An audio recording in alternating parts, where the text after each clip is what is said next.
Section 53।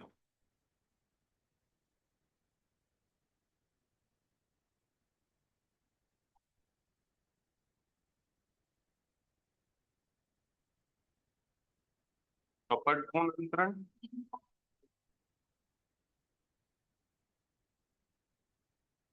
मुस्कान जी, आप आगे बैठना चाहते हो तो बैठ सकते हो। मुस्कान जी, आगे बैठना चाहते हो तो बैठ सकते हो, वहां कंफर्टेबल है तो ठीक। कपटपूर्ण अंतरण क्या होता है? कपटपूर्ण पहले तो ये बताओ।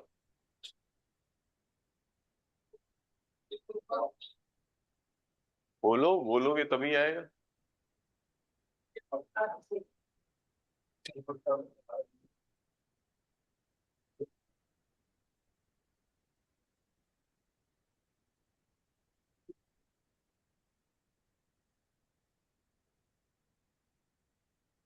किसका अपवाद है ये? हम्म। यहाँ यहाँ किसका अपवाद? सेक्शन 6 क्लोज एच का 2।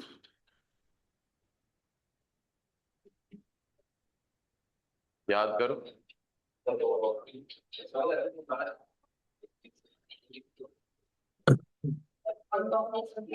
याद आ रहा है? अनलॉफुल ऑब्जेक्ट और अनलॉफुल कंसिडरेशन नहीं होने चाहिए अकॉर्डिंग टू सेक्शन।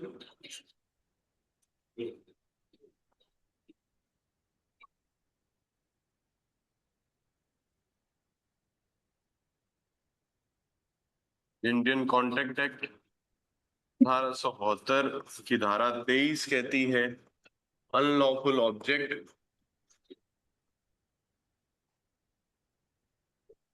और कंसिडरेशन के लिए होने वाले कॉन्ट्रैक्ट क्या होते हैं? वॉइड एब इनिशियो। क्या होते हैं? वॉइड एब इनिशियो। और हमारा सेक्शन 6 क्लोज एच के 2 ने बोला कोई भी ट्रांसफर हमारे भारत में नहीं हो पाएगा यदि उसके ट्रांसफर के पीछे का ऑब्जेक्ट या फिर प्रतिफल कंसिडरेशन क्या है? विधि विरुद्ध है, अनलॉफुल। याद है कि नहीं है? पढ़ लो, नहीं याद है 6 का एच निकालो फटाफट। एच के अंदर 3 पॉइंट थे। सेक्शन 6 व्हाट में बी ट्रांसफर्ड। एच एक्चुअल में लिखा है क्या ट्रांसफर नहीं हो सकता। इसमें देखो, एक तो लिखा no transfer can be made one. फिर देखो सेकंड जहां लिखा है no transfer can be made for an unlawful object और consideration within the meaning of section 23 of Indian contract act 1872। कोई भी ट्रांसफर किसी अनलॉफुल कंसिडरेशन या ऑब्जेक्ट के लिए नहीं होता। और अनलॉफुल कंसिडरेशन और ऑब्जेक्ट धारा 23 में क्या दे रखे हैं? 5। कितने हैं? Which is forbidden by law, विधि द्वारा मना है। Fail the object of law.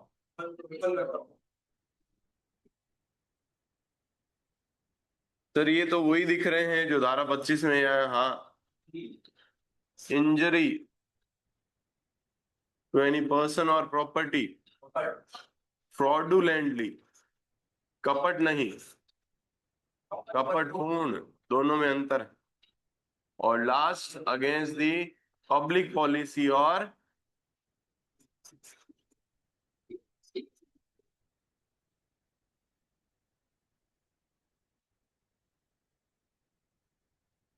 यानी मैं आपको प्रॉपर्टी ट्रांसफर करूं ड्रग्स के बदले में, क्या ये ट्रांसफर हो सकता है? नहीं हो सकता है, क्योंकि ये फॉरबिडन बाय लॉ। मैं आपको प्रॉपर्टी ट्रांसफर करूंगी, एक्स की टांगे तोड़ आओ, बदले में आपको फोन दूंगा, क्या ये ट्रांसफरेबल है? नहीं है। क्यों नहीं है? इंजरी टू एनी पर्सन और प्रॉपर्टी। मैं आपको कहूं कि आपको मैं अपना मकान लीज पे देता हूं फॉर प्रोस्टिट्यूशन, क्या मैं दे सकता हूं? नहीं, it is against the public policy और इमोरल। आया ना? तो इन 5 तरीके के कोई भी ऑब्जेक्ट से आपने किसी भी उद्देश्य से या इन 5 को प्रतिफल पे देके आपने अगर प्रॉपर्टी ट्रांसफर की है तो वो क्या होती है, शुरुआत से ही शून्य। ऐसा ट्रांसफर हो ही नहीं सकता, ऐसा कॉन्ट्रैक्ट नहीं हो सकता, सेक्शन 23 इंडियन कॉन्ट्रैक्ट एक्ट बोल रहा है। पर ऐसा ट्रांसफर नहीं हो सकता सेक्शन 6H का 2 नहीं भी लिखा होता 6H में तो भी हमने कहा था हर प्रकार की संविदा पे क्या लागू होता है, हमने पढ़ा था हर प्रकार के कॉन्ट्रैक्ट पे क्या लागू होता है, इंडियन कॉन्ट्रैक्ट एक्ट लागू होता है। चाहे वो इमूवेबल प्रॉपर्टी ट्रांसफर की बात हो, चाहे मूवेबल को ट्रांसफर की बात हो, सब पे ये लागू होता है। तो 5 चीजें हैं जो अनलॉफुल ऑब्जेक्ट और कंसिडरेशन ग्रसित करती है। वो 5 क्या है, एक बार बोल के दिखा दो। फॉरबिडन बाय लॉ, विधि के उद्देश्यों को फेल कर देगी। इंजरी टू एनी पर्सन और प्रॉपर्टी, फ्रॉडुलेंटली और इमोरल और अगेंस्ट द पब्लिक। इसमें एक शब्द है फ्रॉडुलेंटली। फ्रॉडुलेंटली का मतलब कपटपूर्ण अगर आपने कोई काम किया है तो वह शुरुआत से ही शून्य। आप में से कॉन्ट्रैक्ट किसने पढ़ा हुआ है, हाथ खड़ा करो। नहीं पढ़ा हुआ? नहीं, कहीं भी पढ़ा हुआ? पढ़ा है रश्मि जी, आपने नहीं पढ़ा हुआ? थोड़ा सा पढ़ा। कॉन्ट्रैक्ट में शुरुआत में कुछ धाराएं हैं, 15, 16, 17, 18, 19, 20, 22। प्री कंसेंट धारा 14 बताती, धारा 13 बताती है कंसेंट क्या होती है, 14 बताती है फ्री कंसेंट क्या होती है। धारा 14 में लिखा हुआ है कोई भी बात स्वतंत्र सहमति से कही भी नहीं कही जाएगी जब तक वह इन 5 द्वारा प्रभावित ना हो। यानी पहला कोयर्शन, प्रपीड़न, दूसरा अंडू इन्फ्लुएंस असम्यक असर, तीसरा फ्रॉड, चौथा मिसरिप्रेजेंटेशन और 5वां मिस्टेक। याद है? अगर इनसे मैंने बंदूक दिखा के आपसे सामान ले लिया, कांटेक्ट कर लिया, मैंने अनड्यू इन्फ्लुएंस का फायदा उठा के आपसे कांटेक्ट कर लिया, मैंने फ्रॉड से आपसे धोखा दे के कांटेक्ट कर लिया या मिस रिप्रेजेंटेशन से आपसे कांटेक्ट कर लिया है, तो हमारे यहाँ धारा 19 और 19 ए दी हुई है। वहां पर मिस्टेक के लिए 20, 21, 22 है, बाकी 19 और 19 से है। और वो बोलती है कोयर्शन से, फ्रॉड से, मिस रिप्रेजेंटेशन से, इनसे आपने अनड्यू इन्फ्लुएंस से कांटेक्ट किया है तो उसका प्रभाव वॉइडेबल होगा। क्या होगा? वॉइड एबल, शून्य कर, शून्य तो नहीं है। ऐसे आकिब भाई मेरी शॉप पे आए और मेरे को बंदूक दिखा के कहा कि ये सामान 10,000 का है, ये 5,000 में देना पड़ेगा, मैंने कहा ले जाओ, डरा के ले गए। मैं चाहूं तो इस कॉन्ट्रैक्ट को वैलिड भी रख सकता हूं और मैं चाहूं तो इस कॉन्ट्रैक्ट को वॉइड भी डिक्लेयर कोर्ट में जाके करवा, इसी को बोलते हैं वॉइडेबल। ये तो सबको पता है। शून्य करने का मतलब होता है ये अभी वर्तमान में तो वैध है पर इसको शून्य करवाया, शून्य कर नहीं है, करवाया जा सकता है, वॉइड एबल। तो जब हम धारा 19 और 19 ए पढ़ते हैं कॉन्ट्रैक्ट की तो पता लगता है फ्रॉड वॉइडेबल है, फ्रॉड से किए गए कॉन्ट्रैक्ट क्या है, वॉइडेबल है। पर जब हम धारा 23 पढ़ते हैं तो वो कहती है फ्रॉडुलेंटली कॉन्ट्रैक्ट जो होते हैं वह वॉइड एब इनिशियो है, शुरुआत से ही सुन। कुछ समझ आ रही है बात? एक तरफ तो वही अधिनियम कहता है कि भाई फ्रॉड से किए गए संविधाएं क्या है, वॉइडेबल है। धारा 19 में तो बोला वॉइडेबल है। पर जब हम 23 पढ़ते हैं तो वहां क्या लिखा हुआ है, ये 5 तरह के कॉन्ट्रैक्ट जो अभी अभी हमने लिखे अनलॉफुल ऑब्जेक्ट और कंसिडरेशन के लिए, ये शुरुआत से ही क्या है, शून्य। तो अब मेरा प्रश्न ये है, फ्रॉड से किए गए कॉन्ट्रैक्ट शून्य होते हैं या शून्य करनी है?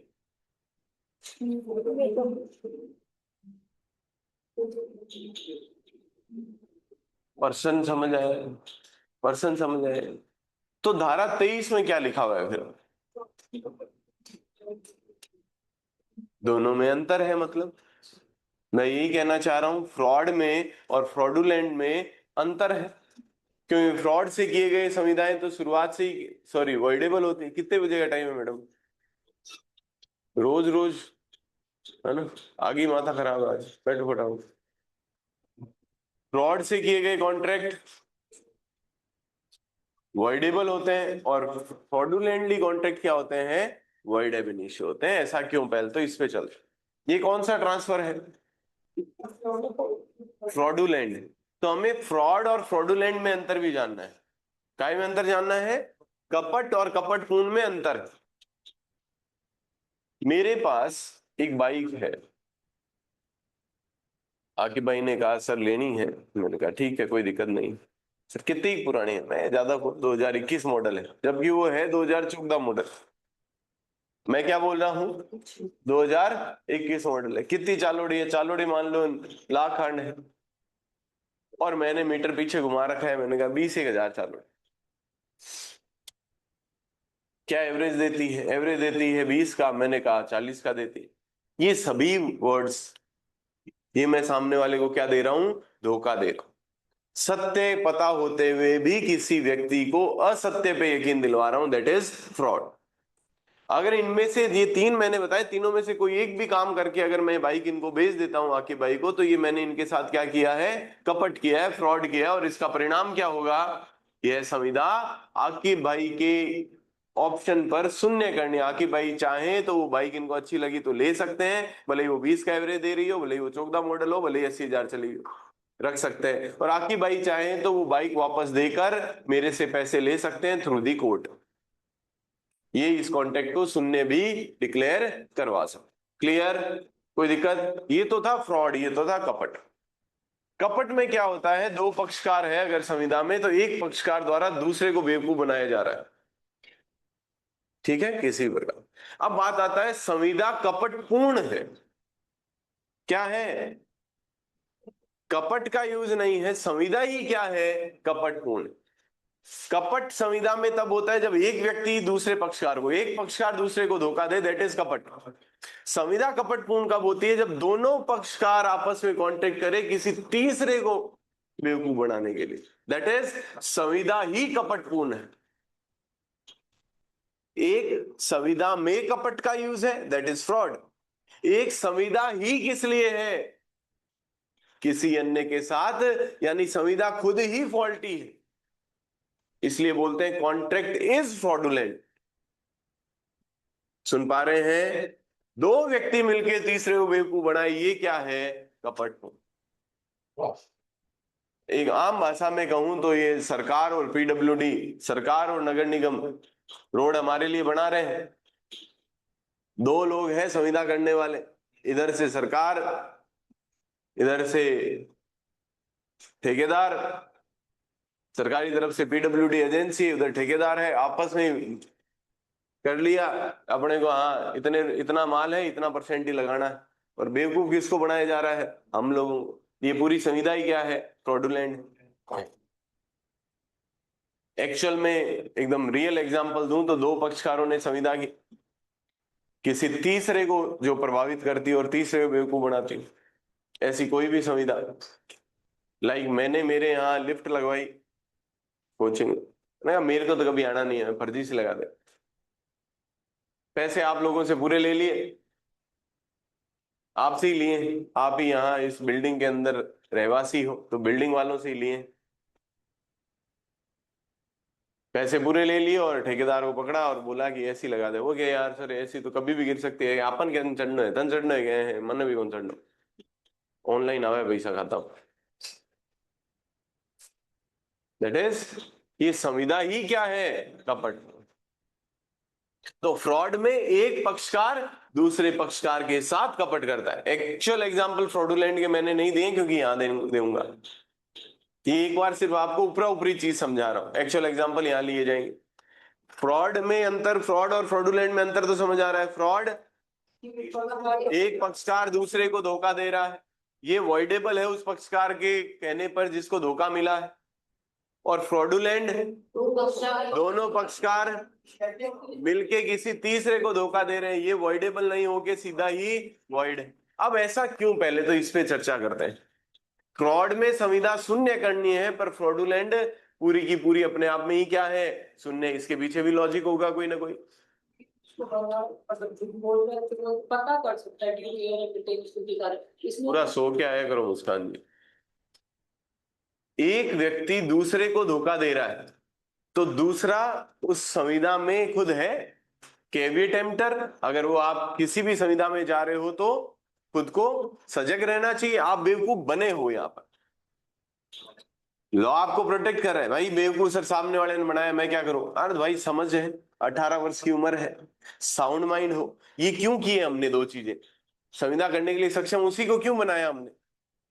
ताकि वो सारी चीजें पता कर सके कॉन्टेक्ट में। कोई आपको ताजमहल बेच रहा है और आप खरीद रहे हो पागलों की तरह। कोई आपको बाइक बेच रहा है 2021 मॉडल का कह के, जबकि है 14 मॉडल। आपको समझ नहीं है कि आरसी नहीं देख सकते थे क्या आप? आया ना?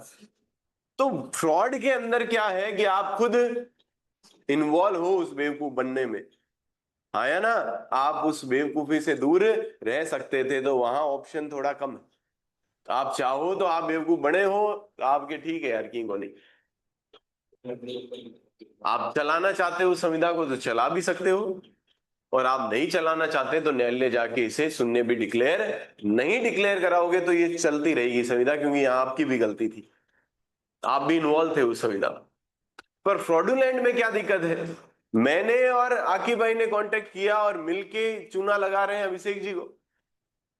इनकी क्या लेना देना इस संविदा से? दो व्यक्तियों ने संविदा की, मुझे पता है, आकी भाई को पता है, इनको तो कोई आइडिया ही नहीं। ये तो कुछ कर ही नहीं सकते। ये प्रोटेक्ट कर सकते थे क्या? ये अवेयर रह सकते थे क्या? ये ड्यू केयर रख सकते थे क्या? नहीं। तो ये संविदा कभी वैध हो ही नहीं सकती। ये शुरुआत से ही क्या है? शून्य। तो इसलिए फ्रॉड से किए गए कॉन्ट्रैक्ट वॉइडेबल होते हैं, शून्य करणीय होते हैं। अगर नहीं कराओगे तो वो वैध रहेंगे। और वॉइडेबल कॉन्ट्रैक्ट हमेशा क्या होते हैं? शुरुआत से ही शून्य होते हैं। क्लियर? क्लियर? परंतु पहली बात, ये धारा 6H के 2 का अपवाद है, सेक्शन 53। क्योंकि धारा 6H2 क्या कहती है? अनलॉफुल ऑब्जेक्ट और कंसिडरेशन से होने वाले संविदाएं क्या है? शुरुआत से ही शून्य है, ऐसे ट्रांसफर किए ही नहीं जा सकते। और धारा 23 में Indian contract act unlawful object और कंसिडरेशन में फ्रॉडुलेंट भी लिख रखा है। तो यानी धारा 6H2 के अनुसार तो फ्रॉडुलेंट ट्रांसफर हो ही नहीं सकते। पर उसके अपवाद के तौर पे लिखा धारा 53। कोई बात नहीं, हम यहाँ पे साधारणतः फ्रॉडुलेंट ट्रांसफर क्या होते हैं, फ्रॉडुलेंट कॉन्ट्रैक्ट क्या होते हैं, शुरुआत से ही। पर जो ट्रांसफर है, क्योंकि विधि वेस्टिंग ऑफ प्रॉपर्टी को सपोर्ट करती है। विधि याद है कि भूल गए? Encourages wasting of property. तो इन्होंने कहा अगर फ्रॉडुलेंट ट्रांसफर भी हुआ है तो हम उसे वॉइड घोषित नहीं। बाकी कॉन्ट्रैक्ट कोई भी करो, आप फ्रॉडुलेंट करोगे तो वो शुरुआत से ही क्या है? शून्य है। पर कॉन्ट्रैक्ट में एक कॉन्ट्रैक्ट है ट्रांसफर का, अगर वो कर रहे हो तो वो शुरुआत से शून्य नहीं होकर इन्होंने उसे वॉइडेबल बना दिया। वॉइड नहीं रखा। वॉइड रखते तो ये शुरुआत से ही क्या होता? शून्य होता। इन्होंने क्या बनाया? वैलिड भी नहीं किया, इन्होंने उसे क्या बना दिया? फ्रॉडुलेंट कॉन्ट्रैक्ट हमेशा शुरुआत से शून्य होते हैं, पर फ्रॉडुलेंट ट्रांसफर धारा 53 में अपवाद होने के कारण वॉइड एबल होते हैं। क्लियर? एकमात्र कारण कि ये चाहते हैं प्रॉपर्टी एक जगह बैठी ना रहे, चलती रहे। तो इन्होंने फ्रॉडुलेंट ट्रांसफर को भी, अगर पक्षकार राजी है, तीसरा पक्षकार राजी है, तो कोई दिक्कत वाली बात। जिसको बेवकूफ हम दोनों ने मिलकर बेवकूफ किससे बनाया था? अभिषेक जी को। अभिषेक जी अगर राजी है, कॉन्टेक्ट हमने किया, देखो कमाल की बात। और अभिषेक जी से क्या करा सकते हैं? Void declare. अभिषेक जी के कहने पर ये वॉइड एबल हो जाए। Clear? That is fraudulent transfer. तो अभी तक मैंने आपको इतना ही समझाया। ये धारा 6H के 2 का क्या है? अपवाद। ये धारा 6H2 कहती है अनलॉफुल ऑब्जेक्ट और कंसिडरेशन से होने वाले ट्रांसफर हो ही नहीं सकते। और फ्रॉडुलेंट ट्रांसफर एक अनलॉफुल ऑब्जेक्ट और कंसिडरेशन वाला हिसाब से वॉइड होना चाहिए था, परंतु अपवाद के तौर पे 53 में इसे क्या बोला है? वॉइडेबल। क्लियर? कोई दिक्कत? बोर्ड तो है नहीं, अब जो जैसा है पढ़ते हैं। आइए, इसमें एक चार्ट बना दूंगा मैं आपको, जब भी अभी लाइट आएगी तो अभी बना दूंगा, नहीं तो मैं आपको चार्ट बना के सेंड कर दूंगा। उस चार्ट से ही पूरी धारा आपकी कंप्लीट हो जाएगी। क्लियर? पूरी की पूरी धारा। इसमें दो बातें हैं, दो तरह के फ्रॉडुलेंट ट्रांसफर है। पहला पढ़ते हैं, आइए। देखो, दो पैरा दिख रहे हैं आपको? दिख रहे हैं क्या इसमें? दो पैराग्राफ। पहला पैरा है एक तरीके का फ्रॉडुलेंट ट्रांसफर और दूसरा पैरा है दूसरे तरीके। पहले के अंदर क्रेडिटर को डिफ्रॉड कर रहे हैं। पहले पैरे में किसे डिफ्रॉड कर रहे हैं? क्रेडिटर। क्रेडिटर जानो किनके? लेनदार आपके। कौन? लेनदार आप। और दूसरे पैरे में पश्चातवर्ती अंतरिति को, अगर कहीं लिखा हुआ है तो अंडरलाइन कर लीजिए दोनों को। सब्सिक्वेंट ट्रांसफर ही दूसरे पैरे में, और यहां पर क्रेडिटर्स। सिर्फ, और पूरे इस धारा में जिस चीज से अभी अंडरलाइन कर रहे हो और किसी चीज को उस चीज से अंडरलाइन नहीं करोगे, ये ध्यान रखना, ताकि पता रहे पैरा पैरा किसका है, क्रेडिटर को बेवकूफ बना रहे हो, और दूसरे पैरा में सब्सिक्वेंट ट्रांसफरी को बेवकूफ बना रहे हो। ठीक है, ठीक है, तो पहला पढ़ते हैं। Every transfer of immovable property, बहुत मस्त है दोनों धाराएं, बहुत सारे क्वेश्चन आते हैं, और मैंने भी बहुत सारे क्वेश्चन दिए, भर भर के क्वेश्चन दिए दोनों से। तो ध्यान से पढ़िएगा, ध्यान से समझिएगा। एक शायद मैं कहना भूल जाऊं, जितनी भी धाराएं पढ़ाई है आपको, जो जो ऐसा लग रहा है कि यहाँ से क्वेश्चन आ सकते हैं, जो आपको पता है 52 है, 53 है, 53A है, फिर उससे पहले 43 पढ़ा, उससे पहले 41 पढ़ा, उससे पहले 30, इन सब के केसेस भी आपको इंपॉर्टेंट सर्च करने, कुछ के मैंने लिखा दिए, नहीं लिखा है तो आपको सर्च करने हैं, मैंने वो भी क्वेश्चन डाले। क्लियर, आ जाओ वापस। Every transfer of immovable property made with intent to defeat or delay the creditor of the transferor shall be, होना तो क्या चाहिए, void होना चाहिए। फ्रॉडुलेंट ट्रांसफर है, मैंने कोई संपत्ति मेरी जो थी वो किसी को ट्रांसफर कर दी इस उद्देश्य से कि मेरे जो लेनदार है वो मेरी संपत्ति बेच के कुछ वसूल ना कर पाए, तो मेरे और आकी भाई के बीच कांटेक्ट हुआ है, और बेवकूफ किसे बनाया हमने, अंतरक को, किसको, क्रेडिटर्स, किसको, क्रेडिटर्स को। तो ऐसी संविधाएं किसके ऑप्शन पे, shall be voidable at the option of any creditor so defeated और डिलेड। जिन जिन को नहीं समझ आया, एक बार हिंदी पढ़ रहा हूं फिर समझाता हूं। स्थावर संपत्ति का हर एक ऐसा अंतरण जो अंतरक के लेनदारों को विफल करने और उन्हें देरी कराने के आशय से किया गया हो, ऐसे किसी भी लेनदार के विकल्प पर क्या होगा, शून्य करनीय होगा, जिसे इस प्रकार विफल या देरी कराई गई। समझो आराम से। मैं गांव में रहूं, बढ़िया, ठीक है, बढ़िया बाप दादा की जमीन आवड़ी है 201 बीघा, गांव में आदमी भी यहीं पर है, जमीन कितनी बढ़िया जमीन है, और काम धंधा की है को नहीं, कोई काम कौन करूं, बढ़िया सुबह उठूं, धोलो पी लूं आपको और मजा करूं। कुछ समय सिर्फ बिना काम के तो पार पड़ती नहीं, मुझे पैसों की आवश्यकता पड़ने लगी। गृहस्थी के भी बहुत सारे काम होते हैं, और भी परिवार में भी बहुत सारे काम होते हैं, पैसों की आवश्यकता, सिर्फ ढोले से काम नहीं चलता, पैसे चाहिए होते घर चलाने, बच्चों को पढ़ने में। तो मैंने पैसे उधार ले लिए उमा शंकर जी से, ठीक है। उमा शंकर जी ने कहा कि डोल तो कोनी आदमी का तो, पर जमीन है ला रहा है, ज्यादा से ज्यादा के उसी नहीं दई जिंद केस करा, जमीन मुंह ले लिया, 2-3 बीघा जमीन आईगन घनी। और लोग ऐसा करते भी हैं, ध्यान रखिएगा। आपको एकदम स्पष्ट एग्जांपल दूं अगर इसका, तो आप अपने एकदम प्रिय मित्र से पैसे मांग लेना, पर आपके उस वक्त रिटर्न के डोल नहीं होने चाहिए, उसको पता होना चाहिए कि ये वापस वो आपको मना कर देंगे, एकदम अजीज मित्र से। और उसी अजीज मित्र से कोई ऐसा आदमी मांगेगा जो शायद कल ही मिला है, पर उसकी इनकम है बहुत बढ़िया, प्रॉपर्टी है बहुत बढ़िया, पैसा है खूब सारा, वो एक झटके में उसे पैसे उधार दे देगा। आप प्रिय मित्र हैं, आपको नहीं मिलेगा, पर उसे मिल जाएंगे जिनका क्रेडिट चुकाने की सामर्थ्य है, क्योंकि पैसा उसी को दिया जाता है जहां वापस आने की उम्मीद हो। भले ही आप कितने खास हो, ये इंपॉर्टेंट नहीं है, वो एक बार दो बार आपको दिए जा सकते हैं, पर वापस आप नहीं लौटाते तो फिर आपको खास के चक्कर में नहीं दिए जाएंगे, पैसा उसी को दिया जाएगा जो लौटा सकता। तो ठीक है, मेरे ठीक है जमीन जायदाद थी, तो उमा शंकर जी ने कहा कोई दिक्कत कौन, पैसा घट जावे जमीन बेच दें, आग लगे, केस करा रहा, ठीक। कुछ समय बाद फिर पैसों की आवश्यकता पड़ी, मैं कमाता तो हूं ही नहीं, मंथली ब्याज भी भरना उमा शंकर जी को, और घर वाली गृहस्थी टाबर तो बेपड्डन गेवड़ा है ही, महीना 15-20 हजार भी नहीं लाना पड़ा। फिर पैसों की आवश्यकता पड़ी, मैंने हिमांशु जी से पैसे और उधार ले लिए। हिमांशु जी ने भी परखा कि यार लोन तो हम पहली लिए है उमा शंकर जी, पण ये जमीन घड़ी है, 200 बीघा जमीन है, कोई मतलब ही कोनी, इतना रुपयों के हुए 1 बीघा की 5 लाख बटे, अपन तो 5 लाख ही मांग रहे हैं, इन्होंने भी मेरे को दे दिया। ऐसे करके मैंने 2-4 लोगों से पैसे उधार लिए। किस भरोसे दिए हैं? एक समय आया मुझे ऐसा लगा कि अब मेरे पास कुछ भी नहीं, और ये मांग थोड़ा रोज रोज घर आ जाए, काम तो है को नहीं, थाला ही बैठे है। मैंने कहा अगर ये जमीन बेच के इनको पैसे दूं मैं, या ये जमीन मैं इनको लेने दूं मैं, इनको बिकवा के जमीन, ये कोर्ट जाके जमीन बेच के पैसे ले लेंगे तो मेरे पास कुछ नहीं बचे। तो मैं एक होशियारी करता हूं, इन लोगों को चूना लगाने के उद्देश्य से मैं गया आकी भाई के पास। आकी भाई, मार्गन है 200 बीघा जमीन, मैं कर रहा हूं थाने नाम,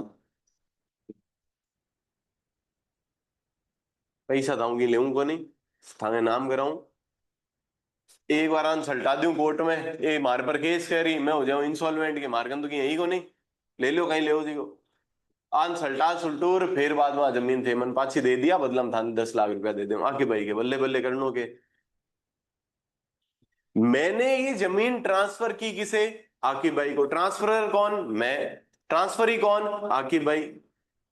ये ट्रांसफर किसी तीसरे पक्षकार को धोखा देने के आशय से हो रहा है, हाँ या नहीं? मैं इनको धोखा देता तो ये फ्रॉड होता, पर हम दोनों ने ये ट्रांसफर क्या किया? हम दोनों ने मिलके किया, ध्यान रखना। इनको नहीं पता, इनको पता है सारी कहानी, इनको नहीं पता होता तो बोनाफाइड परचेजर हो जाते, जो हम रोज बात करते हैं। इनको सारी कहानी पता, इनको सब बताया मैंने और इनके नाम प्रॉपर्टी कर दी। ये जो ट्रांसफर हुआ है ये फ्रॉडुलेंट ट्रांसफर है। कौन सा ट्रांसफर है? कपट पूर्ण अंतरण। साधारणतः अगर धारा 53 नहीं होती तो कपट पूर्ण अंतरण होने के नाते धारा 6H2 और धारा 23 इंडियन कॉन्ट्रैक्ट के नाते ये शुरुआत से ही शून्य हो जाता, पर धारा 53 के कारण इसे क्या बना दिया गया? शून्य करनी है। हम दोनों के कहने पर, पक्षकारों के कहने पे साधारणतः शून्य करनी है, उस पक्षकार के कहने पे होता है जिसकी जबरदस्ती सहमति ली गई। यहां शून्य करनी है क्रेडिटर्स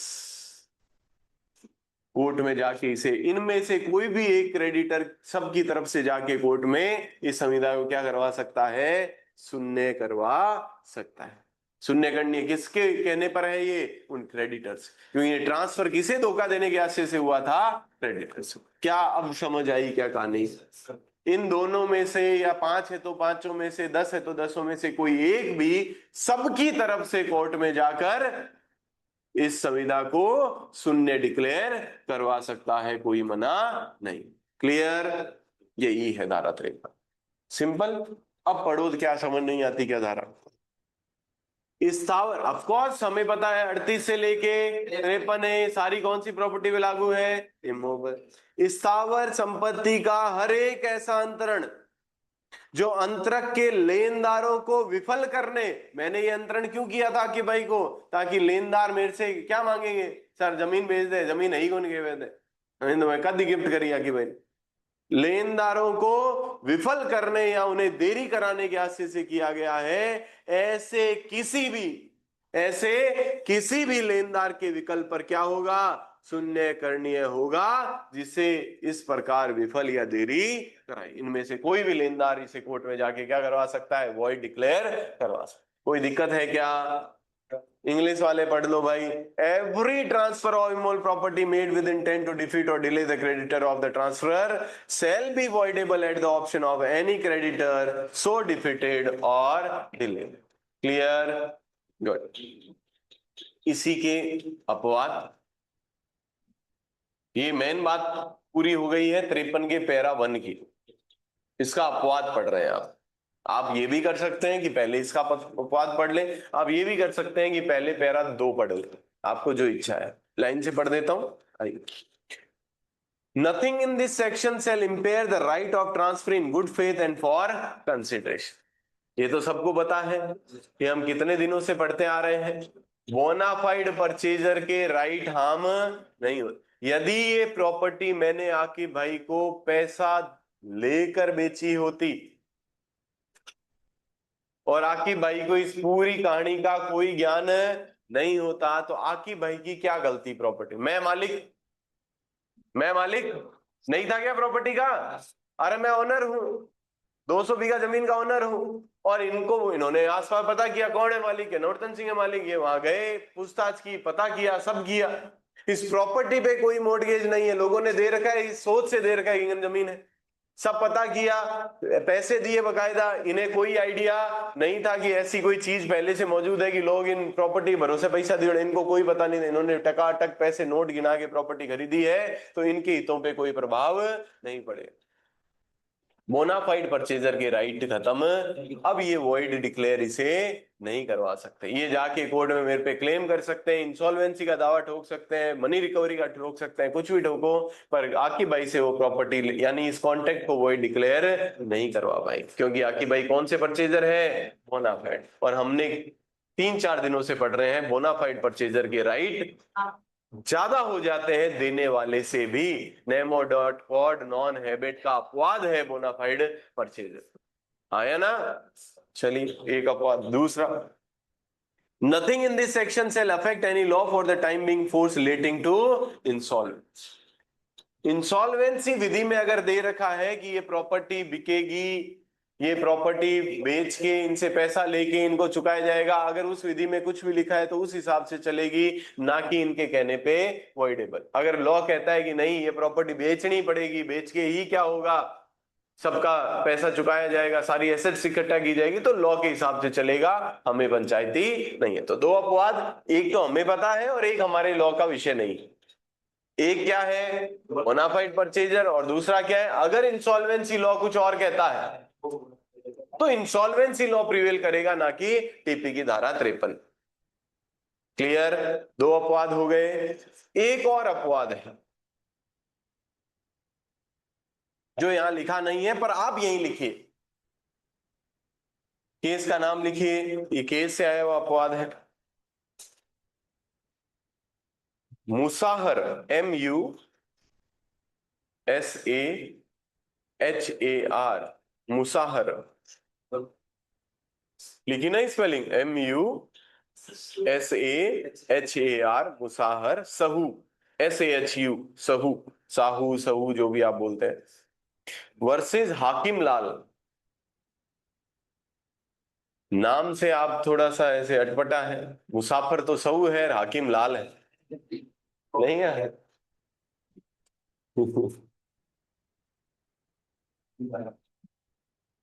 दोनों ही, आधा हिंदू आधा मोहम्मदन है।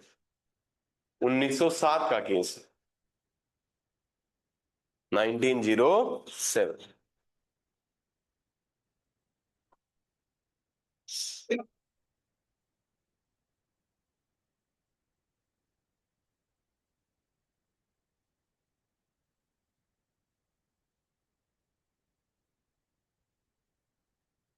कोर्ट में ये मामला गया और मामले से ही कोर्ट को कुछ चीजें समझ आई।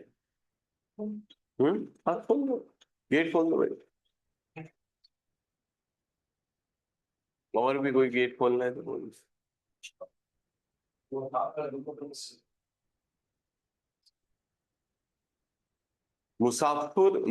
मुसाफिर सहू वर्सेस हाकिम लाल, ये दोनों ही क्रेडिटर्स है किसी के, दोनों ही क्या है, यानी ये दोनों ही उधार दिए है। मान लो ये दोनों मेरे क्रेडिटर है, वही दो लोग हैं, उमा शंकर जी, और एक एक मुसाफिर साहू समझ लो और एक हाकिम लाल समझ लो। हाकिम लाल ये है हिमांशु जी, और वो मुसाफिर जी।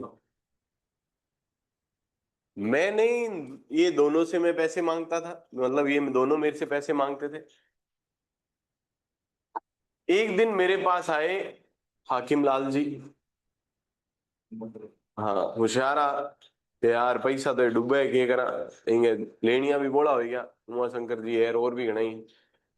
ये मेरे पास आए, तो एक काम कर बेटा कि प्रॉपर्टी मेरे को बेच दे, मेरे अकेले के लोन चुकाने पड़ेंगे, बाकी का तेरे को मैं तेरा लोन माफ कर दूंगा, प्रॉपर्टी मेरे पास आ गई तो पैसा देना मन, और थारो लोन माफ है। ए रोज तकादो करे मंडर एक ही आदमी लागे, बाकी मंडर कौन लागे, क्योंकि कई तकादड़ अलग अलग प्रकार का हुए, कई सॉफ्ट है, कई हार्ड है, हार्ड तकादड़ आदमी ए रोज घर डांग बजाना जे। तो मैं लास्ट में मैं क्यों ये काम करा, इतनी है मार्गन तो सगड़ान बांटिया तो थांगन की बाती को ना पूरी थांगन नाम कर दो, ठीक है वो काम ठीक है। मैंने वो प्रॉपर्टी किसके नाम कर दी? हाकिम लाल के नाम कर दी। किसके नाम कर दी? पर ये भी तो फ्रॉडुलेंट ट्रांसफर हो गया मुसाफिर साहू के लिए, तो हो गया। क्रेडिटर को डिफीट करने के लिए ट्रांसफर हुआ है। ये चले गए कोर्ट मुसाफिर सऊद कि साहब क्रेडिटर्स को धारा 53 क्लोज 1 क्रेडिटर्स को डिफीट करने के लिए ट्रांसफर हुआ है, ये मेरे ऑप्शन पे क्या है, शून्य करने। कोर्ट ने कहा नहीं, हर एक क्रेडिटर को ये अधिकार है कि वह भाड़ में जाने दे बाकियों को और अपना डेब्ट सेटिस्फाई करे। हर एक लेनदार का हक है कि वो ये कहे कि बाकी किसी को दे ना दे, तुम्हें दे दे। ये विधि प्रतिपादित की गई कि क्रेडिटर किसी और का सोचे, ये जरूरी नहीं। यहां अगर आकिब भाई खरीद रहे होते मुझसे, तो आकिब भाई एक नॉर्मल पर्सन है, इनको ये सोचना जरूरी था कि क्रेडिटर्स का क्या होगा। अगर ये इस ट्रांसफर में इन्वॉल्व होते हैं तो ये हम दोनों ने क्या किया है, दूसरे लोगों के साथ फ्रॉड किया है, ऑफ कोर्स फ्रॉड किया है। पर ये ट्रांजैक्शन मेरा हाकिम लाल के साथ है, हाकिम लाल दूसरों के साथ फ्रॉड नहीं करना चाहता, हाकिम लाल तो सिर्फ अपना पैसा रिकवर करना चाहता है, और अपना पैसा रिकवर करना किसी प्रकार के फ्रॉड में नहीं आता है। तो इन्होंने जो मेरे से कांटेक्ट किया है वो इनका उद्देश्य, मेरा भले ही फ्रॉड हो सकता है, इनका उद्देश्य फ्रॉड करना नहीं है। जब दोनों पक्षकार मिलकर तीसरे के साथ फ्रॉड करें, दैट इज फ्रॉडुलेंटली ट्रांसफर। और यहां पर हाकिम लाल का उद्देश्य किसी को धोखा देना नहीं है, खुद का पैसा रिकवर करना मात्र एक उद्देश्य है। तो कोर्ट ने कहा अगर क्रेडिटर्स में से किसी एक को आप बेच देते हो, ट्रांसफर कर देते हो, तो बाकी क्रेडिटर इसे वॉइड डिक्लेयर नहीं करवाए पाएंगे। केस का नाम मुसाफिर सहू वर्सेस हाकिम लाल 1907। गलत फायदा क्या है, दिया तो क्रेडिटर को। हाँ तो बस, तो आप पे आपका पैसा रिकवर करने की ताकत होनी चाहिए, यही तो बोला है लॉ ने। हर एक व्यक्ति को अपना संपूर्ण सामर्थ्य लगाना चाहिए अपना पैसा रिकवर करने में। अब वो साम दाम दंड भेद कुछ भी लग सकता है, उसी को मिलेगा जो ज्यादा तकादा करेगा, भाई ज्यादा नहीं करेगा तो बैठे रहो, आप ठंडे रहो। क्लियर। कब का केस है, 1907। यहाँ पैसे जिसने उधार लिए थे उसका नाम था कृष्ण विनोद, लिखना चाहो तो लिख सकते हो, मतलब जहां नवरतन सिंह है वहां कृष्ण विनोद है। कृष्ण विनोद के दो उधारी है, कौन कौन, हाकिम लाल और मुसाफिर सहू।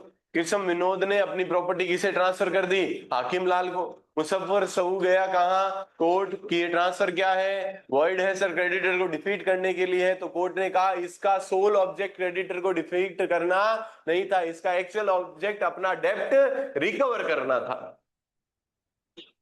अगर ऑब्जेक्ट क्या होता, क्रेडिटर्स को डिफीट करना होता, तो हम इसको कॉन्ट्रैक्ट को वही डिक्लेयर कर सकते थे। यहाँ ऑब्जेक्ट क्रेडिटर डिफीट करना नहीं होकर हाकिम लाल का ऑब्जेक्ट क्या है, अपना डेब्ट रिकवर करना। और ऐसा ट्रांजैक्शन किया जा सकता है, ये किसी कहने पे वॉइड नहीं हो। तो कितने अपवाद हो गए, पहला बोनाफाइड परचेजर, याद रहेगा अपवाद, और अपने को लिखने हैं, लोग दो लिखेंगे आप तीन लिखोगे, ध्यान रखना। पहला बोनाफाइड परचेजर, दूसरा इंसॉल्वेंसी लॉ अगर कुछ कहता है तो उससे अगेंस्ट हम नहीं जाएंगे, वो प्रिवेल करेगा। और तीसरा अगर transfer to any one of the creditor है, किसी एक क्रेडिटर को ही आपने ट्रांसफर किया है, तो यह भी क्या नहीं है, वॉइडेबल या वॉइड डिक्लेयर नहीं करवाया जा सकता। क्लियर। क्लियर। पैरा 2, एवरी ट्रांस सेम टू सेम है, ध्यान रखना। वहां किसे डिफीट कर रहे थे, किसे बेवकूफ, दो जने मिलके, ट्रांसफरर और ट्रांसफरी मिलके क्रेडिटर को डिफीट बना रहे थे। यहां किसे डिफीट कर रहे हैं, किसे बेवकूफ बना रहे हैं। Every transfer of immovable property, यहां तक तो हमें पता है, मेड विदाउट कंसिडरेशन, ठीक है सर, ये पहले ही क्लियर कर दिया, बिना पैसों के होना चाहिए पहला वाला transfer. with intent to defraud a subsequent transferee shall be voidable at the option of such transferee। स्थावर संपत्ति का हर एक अंतरण जो पश्चात पार्श्विक अंतरिति को कपट वंचित करने के आशय से प्रतिफल के बिना किया गया है, ऐसे अंतरिति के विकल्प पर शून्य करनीय होगा। पहले समझा देता हूँ जरा।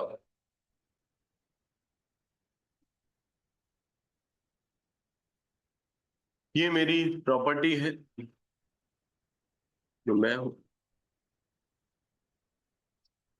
मेरे को पैसा चाहिए और मैं सोचता हूं कोई भाड़े ढूंढा। प्रॉपर्टी भी ना जाए, पैसा भी ना जाए, पैसा भी मिल जाए और प्रॉपर्टी भी नहीं जाए, ये कमाल कर रहे। एक तरीका तो है मोर्टगेज करूं, पर उसमें वापस पैसे चुकाने पड़ेंगे। मैं हूं फ्रॉडियो। मैंने एक स्कीम निकाली, तगड़ी स्कीम, देखना इधर आओ।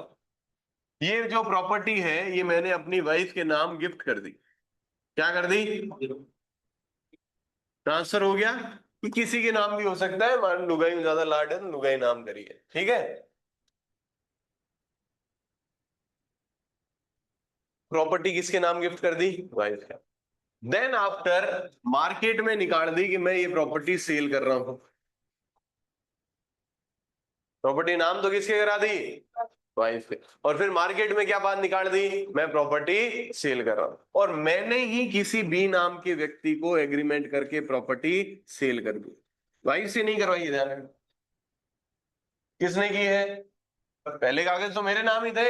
वो कागज दिखाते हुए अब उस कागज को पहले तो रजिस्ट्री करवा दी वाइफ के नाम, वो विल कर डीड कर दी, जो भी कर दी, गिफ्ट डीड कर दी। और फिर उन्हीं कागज की फोटोकॉपी से कि भाई साहब मार्गन ओरिजिनल तो है कौन पड़ी है, बट हमका डैडी है, रजिस्ट्रार ऑफिस हूँ पे सत्यापित प्रतिलिपि है, उस अपने नाम की प्रॉपर्टी सीधी किसके नाम कर दी?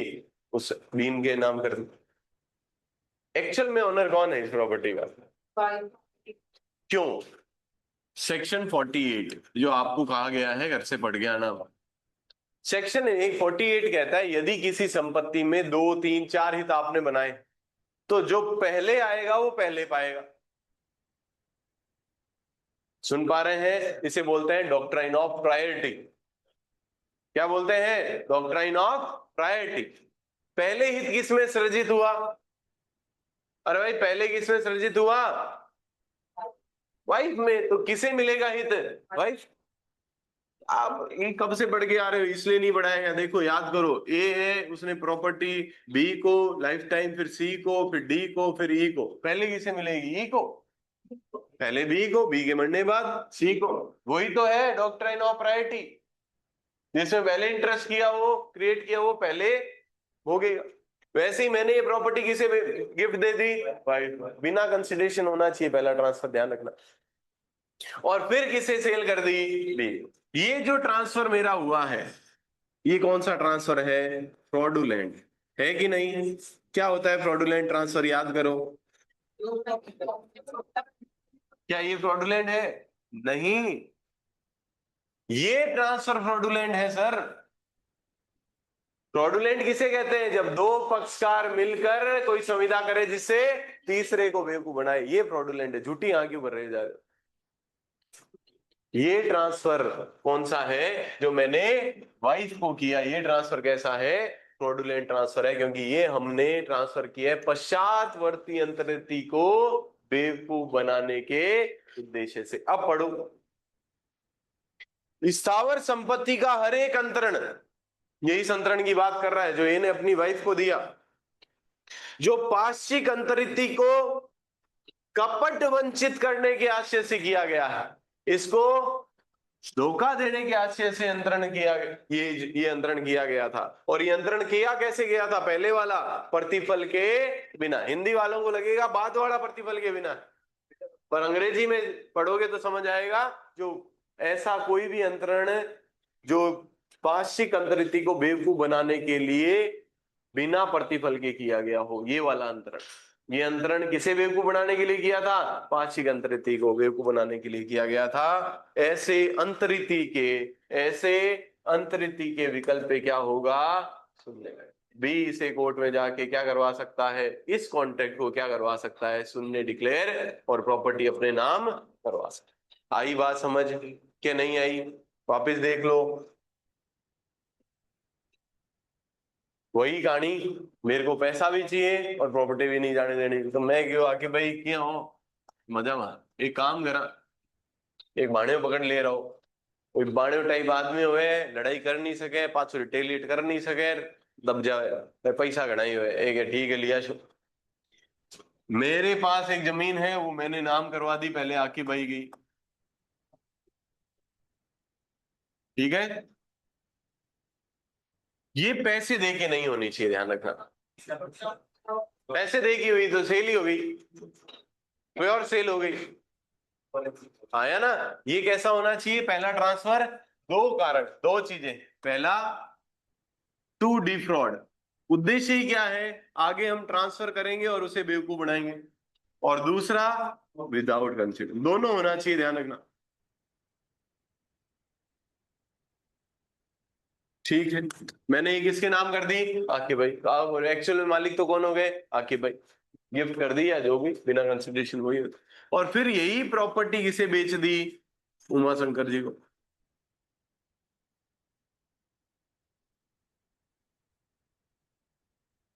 सब्सिक्वेंट ट्रांसफरी कौन है? पश्चातवर्ती अंतर, पूर्ववर्ती अंतरी आकिब भाई, पश्चातवर्ती अंतरिती उमा शंकर जी।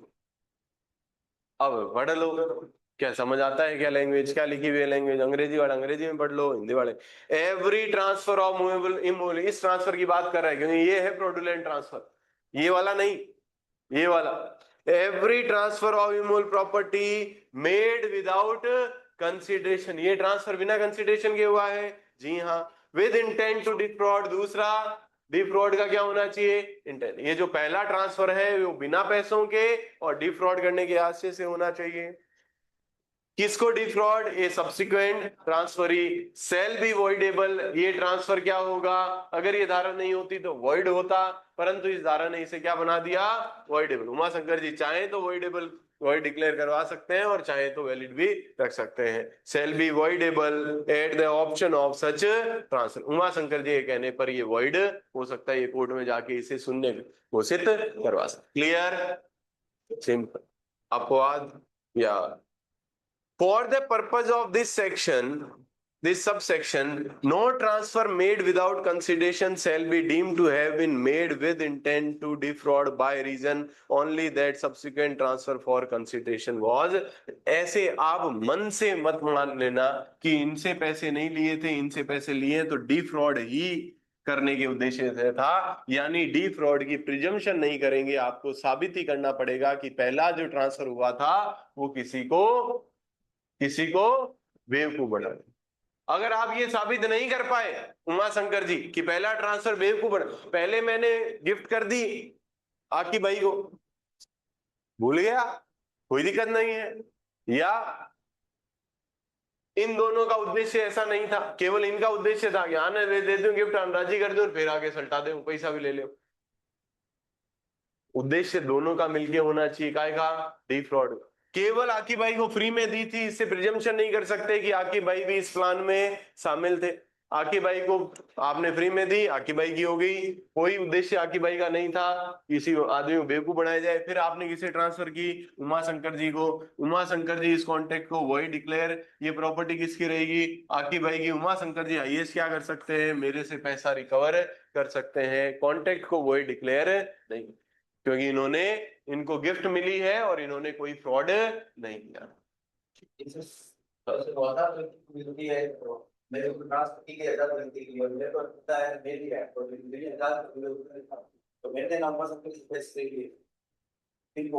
आजाद व्यक्ति मतलब आजाद, मैं आजाद, अब वापस बोलोगे मैं आजाद व्यक्ति क्या होता है? मैं कहाँ गुलामी की जंजीरों में जकड़े हैं।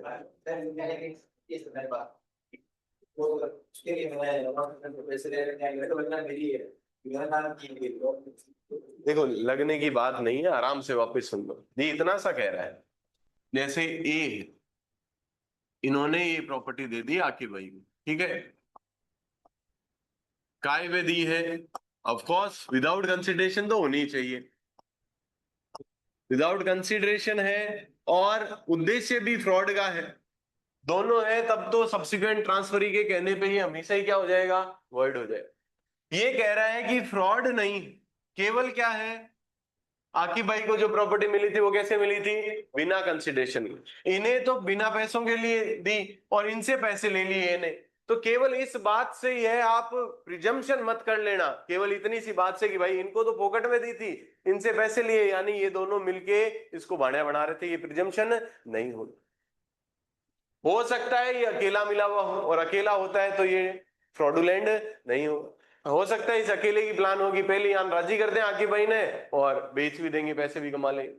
केवल पहले वाले को आपने बिना पैसे के दिए और बाद वाले से पैसे ले लिए, इससे ये प्रिजम्पशन नहीं होगी कि आप दोनों का प्लान किसी तीसरे पक्षकार को क्या करने का था, धोखा देने का था। यानी दोनों इंग्रेडिएंट जरूरी है, विदाउट कंसीडरेशन भी होना चाहिए, और आपको ये भी साबित करना पड़ेगा पहला जो ट्रांसफर था वो किस उद्देश्य से था, धोखा देने के उद्देश्य से था। जब तक ये ट्रांसफर ये साबित नहीं होता तब तक आप वॉइड डिक्लेयर नहीं। हाँ कि भैया बोलो।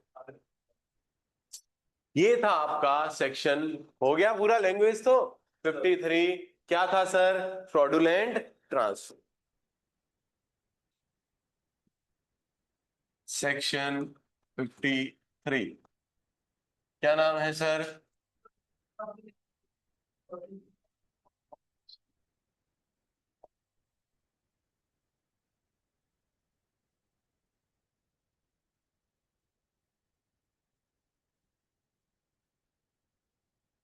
Para one, para two.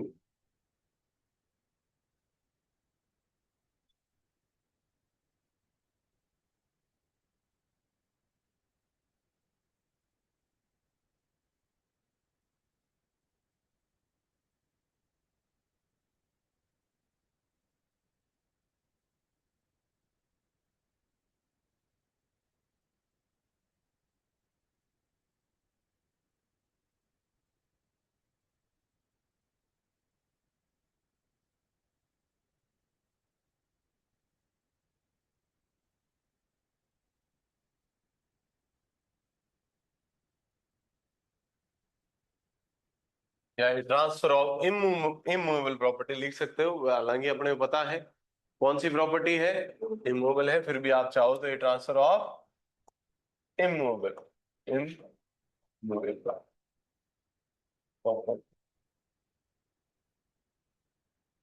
the transfer of immovable property made for the purpose of पहला पैरा वन defraud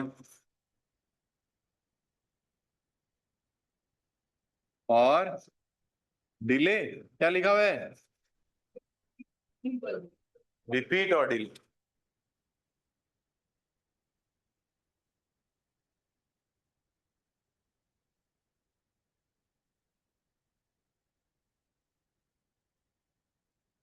क्रेडिटर्स और ये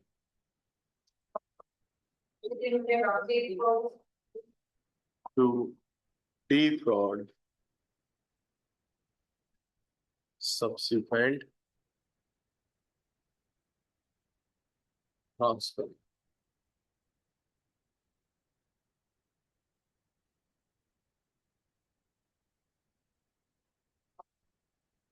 is voidable, is voidable होता है किसके कहने पे, at the option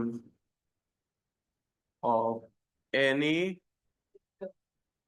one of the creditor,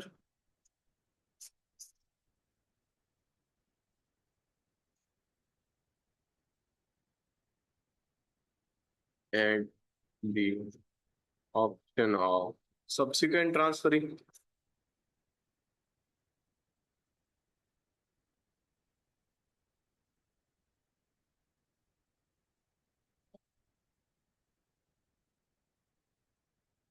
इतना ही तो बोला है, ट्रांसफर ऑफ इमूवेबल प्रॉपर्टी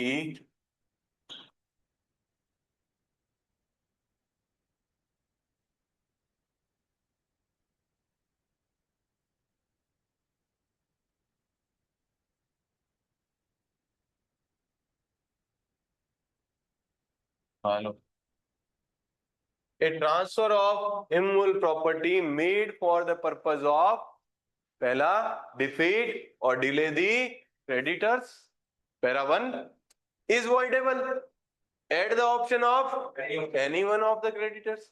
और इधर para 2, a transfer of immovable property made for the purpose of to defraud subsequent transfer is voidable। किसके कहने पे? At the option of subsequent transfer. Clear? Clear? और इनके अपवाद, एक्सेप्शन, फिर से इसके कितने एक्सेप्शन पढ़ लिए हमने? तीन। पहला एक्सेप्शन याद दिलाओ, बोनाफाइड परचेजर। और वो क्या होता है बोनाफाइड परचेजर? विद कंसिडरेशन और विदाउट नोटिस। लिख सकते हो ब्रैकेट में, विद कंसिडरेशन और दूसरा विदाउट नोटिस। पहले क्या खच्चर पकच्चर हो रखी है आपके, उसका कोई आइडिया नहीं है। अब शायद आपको वो याद आ रहा होगा, हमने नोटिस की परिभाषा क्यों पढ़ी थी?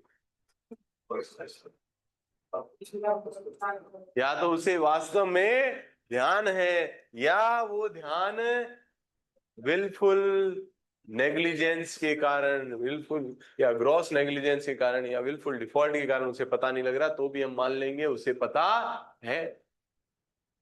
याद आ रहा है ना नोटिस? ठीक।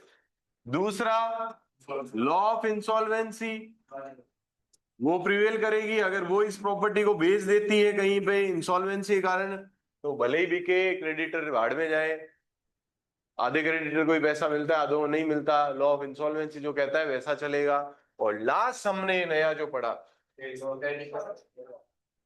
Transfer to any one of the creditor, transfer to any creditor. याद आ रहा है? किसको ट्रांसफर कर दिया हमने? क्रेडिटर को ही ट्रांसफर कर दिया है, तो यह वॉइडेबल नहीं होगा। केस का नाम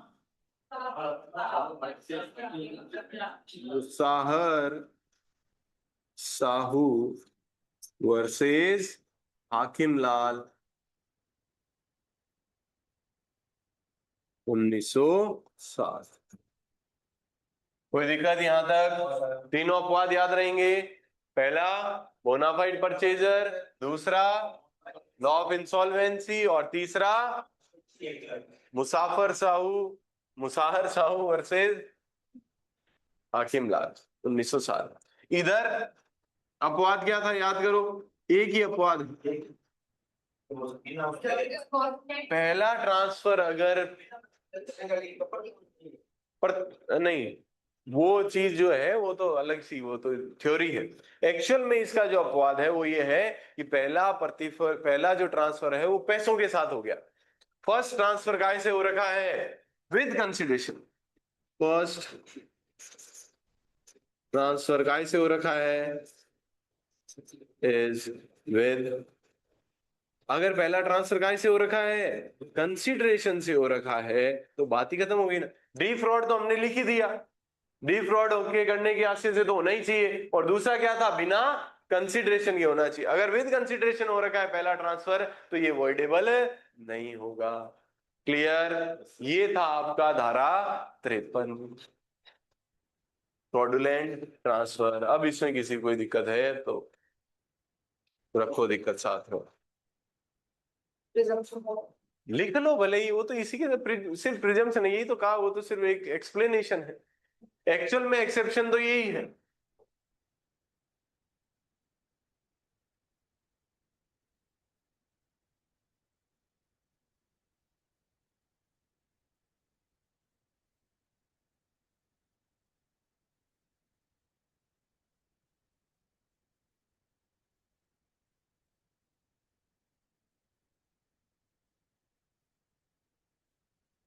एक बीच में एक बात लिखी हुई है, देखो फर्स्ट पैरा में दिख रहा है, सबसेक्शन फर्स्ट में 1 2 3 4 चौथे नंबर पैरा, सबसेक्शन फर्स्ट दिख रहा है।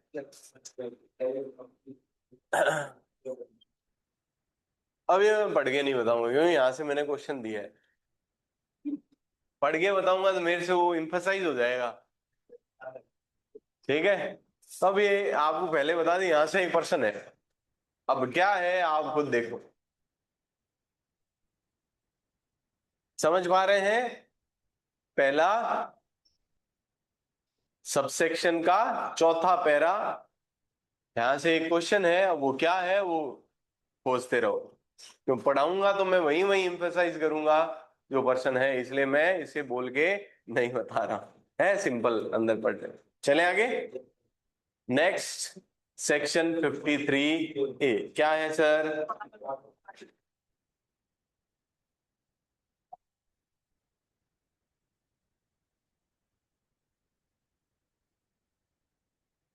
एक है ना 52 में कभी कोई अमेंडमेंट हो रखा है वो देखना है ना, लिख लेना कहीं एग्जाम में नहीं आ जाए। यहाँ तो बैरेक्ट में तो नहीं लिखा हुआ, बाकी आपको मिल जाएगा।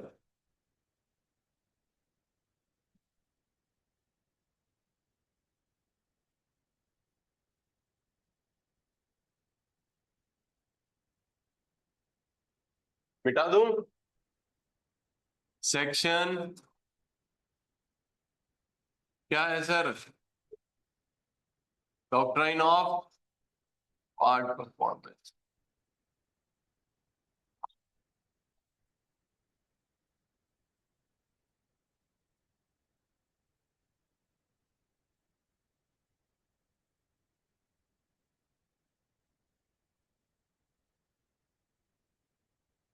भागिक पालन का सिद्धांत।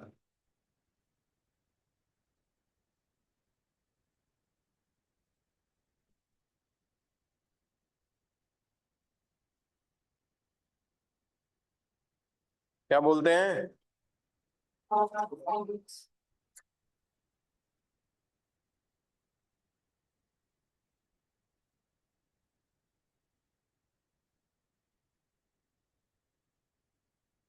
इसमें कुछ केसेस पूछे जाते हैं ना, ध्यान रखना आप लोग।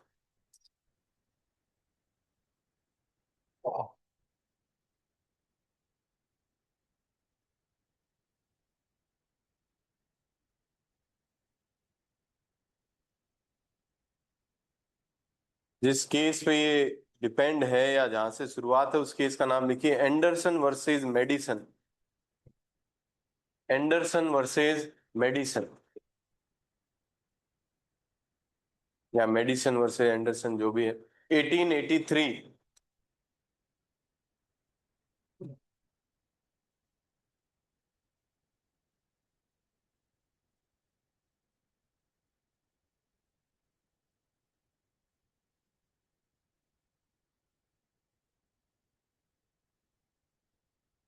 कब गए सर?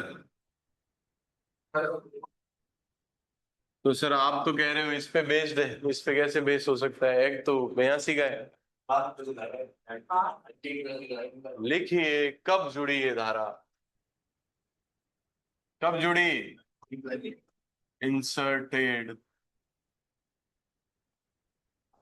1920।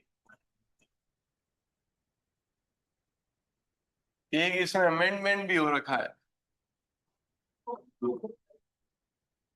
कब? 24 सितंबर। 24 ही बोल रहे हो क्या? मैं कहा, ये क्या? 24 2001 क्या होता है? 24 सितंबर 2001। पहले तो ये 3 पर्सन याद कर लो जो बोर्ड पे है, मेरे नहीं, मतलब एग्जाम में आने वाले। किस पे बेस है? Anderson versus medicine. कब जुड़ी? 1929 में। कब अमेंड हुई? 24 सितंबर 2001 से अमेंडमेंट लागू। क्लियर? क्लियर। अब इस पे चर्चा कर लेते हैं। लैंग्वेज पढ़ के तो कुछ नहीं समझ आना, ये तो आराम से अपन सरता सरती खेल सकते हैं। अपन उसको तो करते हैं एक बार इग्नोर, ठीक।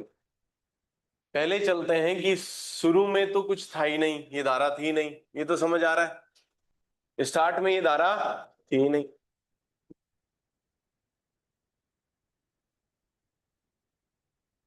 बाद में ये धारा इंसर्ट की गई।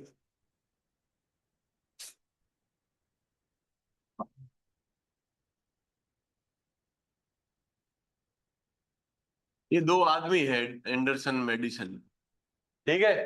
एक मालिक है और एक उसका नौकर, ठीक है।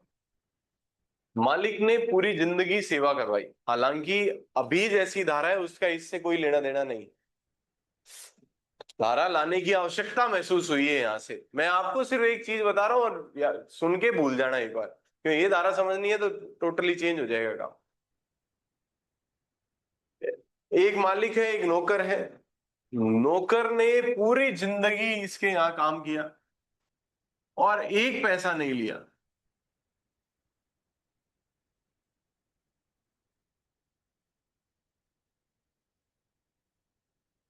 मालिक ने कहा हुआ था मेरा ये फार्म लैंड है, ये पूरा फार्म है, तारो ही है, हमारे है कौन।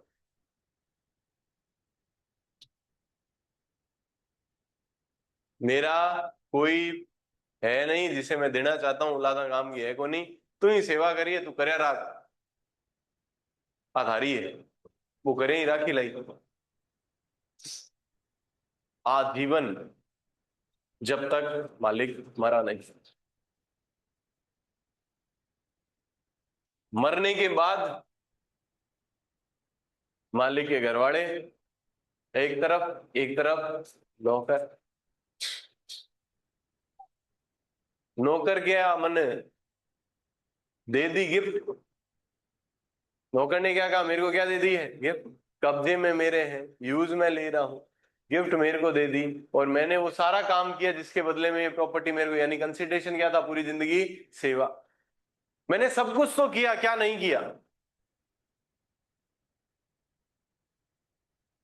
पर लॉ क्या कहता है, गिफ्ट अगर इमोल प्रॉपर्टी का करना है, धारा 123 return attested by two independent witness, नहीं है, कुछ भी नहीं है। कोर्ट ने लात मार के बाहर निकाल दिया नौकर।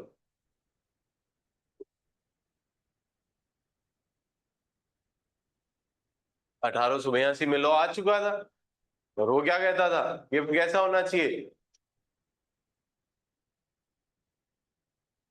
क्या गलती नौकर की ये बताओ। कह सकते हैं लीगल माइंड होते हुए कि विधि की अनभिज्ञता, और विधि की अनभिज्ञता माफी योग्य नहीं। और प्रैक्टिकली देखें तो इसकी क्या गलती, पूरी जिंदगी सेवा की है। सोचो, ये एक तरीके से उसकी जीवन भर की कमाई थी जो झटके में चली गई सिर्फ कानून के एक धारा के कारण। मना लिया दुख, अब भूल जाओ इसको, हो गया, अब इसको साइड कर दो। दुख बढ़ाते रहो, मन में सोचते रहो। यहां से एक आइडिया सा आया कि कुछ जोड़ना पड़ेगा धारा। ये तो झगड़ा भाई टीपी बनाया है क्योंकि प्रॉपर्टी ट्रांसफर संबंधी झगड़े मिट जाए। ये तो झगड़ा ज्यादा हो गया। कम से कम टीपी नहीं होती तो नौकर को प्रॉपर्टी मिल जाती। टीपी बनाए तो किसके लिए था, बढ़िया के लिए, तो घटिया हो गया काम, नहीं हो गया क्या।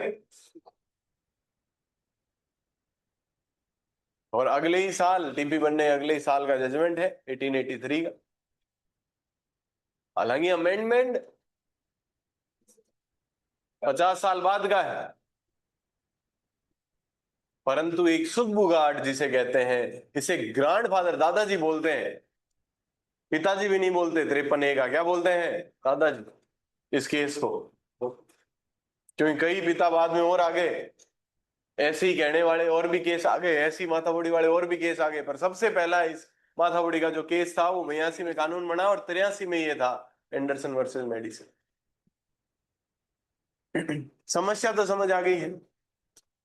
केवल विधि के प्रावधानों को एग्जैक्ट एक बारीकी पूरी नहीं होने के चक्कर मात्र से सब कुछ था, कब्जा था, सेवा कर दी, अपनी तरफ से परफॉर्म कर दिया, सब कुछ जो करना था, कंसिडरेशन दे दिया, सब कुछ था, अगले की भी इच्छा थी, पर कमी क्या रह गई, जैसा है वैसा नहीं था। उसने विल भी लिखी पर विल रजिस्टर्ड नहीं थी, वो जो भी होता है वो नहीं थी, उसको चलो छोड़ ही दो बात। तो यहाँ समस्या शायद समझ आई आपको। उसके जुगाड़ के तौर पे निकाला गया 53A। कब? 1929। अब क्या है सिस्टम, क्या है, आराम से सुनना। अब उसको एग्जाम्पल भूलना पड़ेगा बराबर, और वो बहुत पुरानी बातें कर रहे हैं। उसके 50 साल बाद ही अमेंड किया गया। तो जितनी सुविधाएं, जितनी लॉ लोगों को जानकारी हो जानी चाहिए थी, काफी हद तक लोगों को जानकारी दे दी। इधर आइए। अब आज के समय में कहानी बता, आज के भी नहीं, थोड़ा और पहले जब ये लिखी गई, तो आज तो फिर अमेंडमेंट हो गया। ए है, इसकी ये जमीन है। सुनते रहना, एग्जाम्पल से ही सब कुछ समझ आने वाला है, ठीक है। इसको बेचनी है कितने रुपए में? 50 लाख। कितने रुपए में? अभी यही कीमत है, इसने इधर उधर पता क्या है, इतना ही, ठीक है, मार्केट डाउन था। इसने बी से बात की, बी ने कहा भाई साहब अब भी तो है 40 लाख, अभी अभी हमारे कोई पैसा उड़ा है, 10 लाख में धान दे 6 महीना बाद। कब दूंगा? आप मकान कब नाम कराओगे? आप ये हो तो आपकी संपत्ति है, आपको 40 लाख में अभी दे रहा हूं, 10 लाख 6 महीने बाद दूंगा। मकान कब नाम कराओगे मेरे? 6 महीने बाद।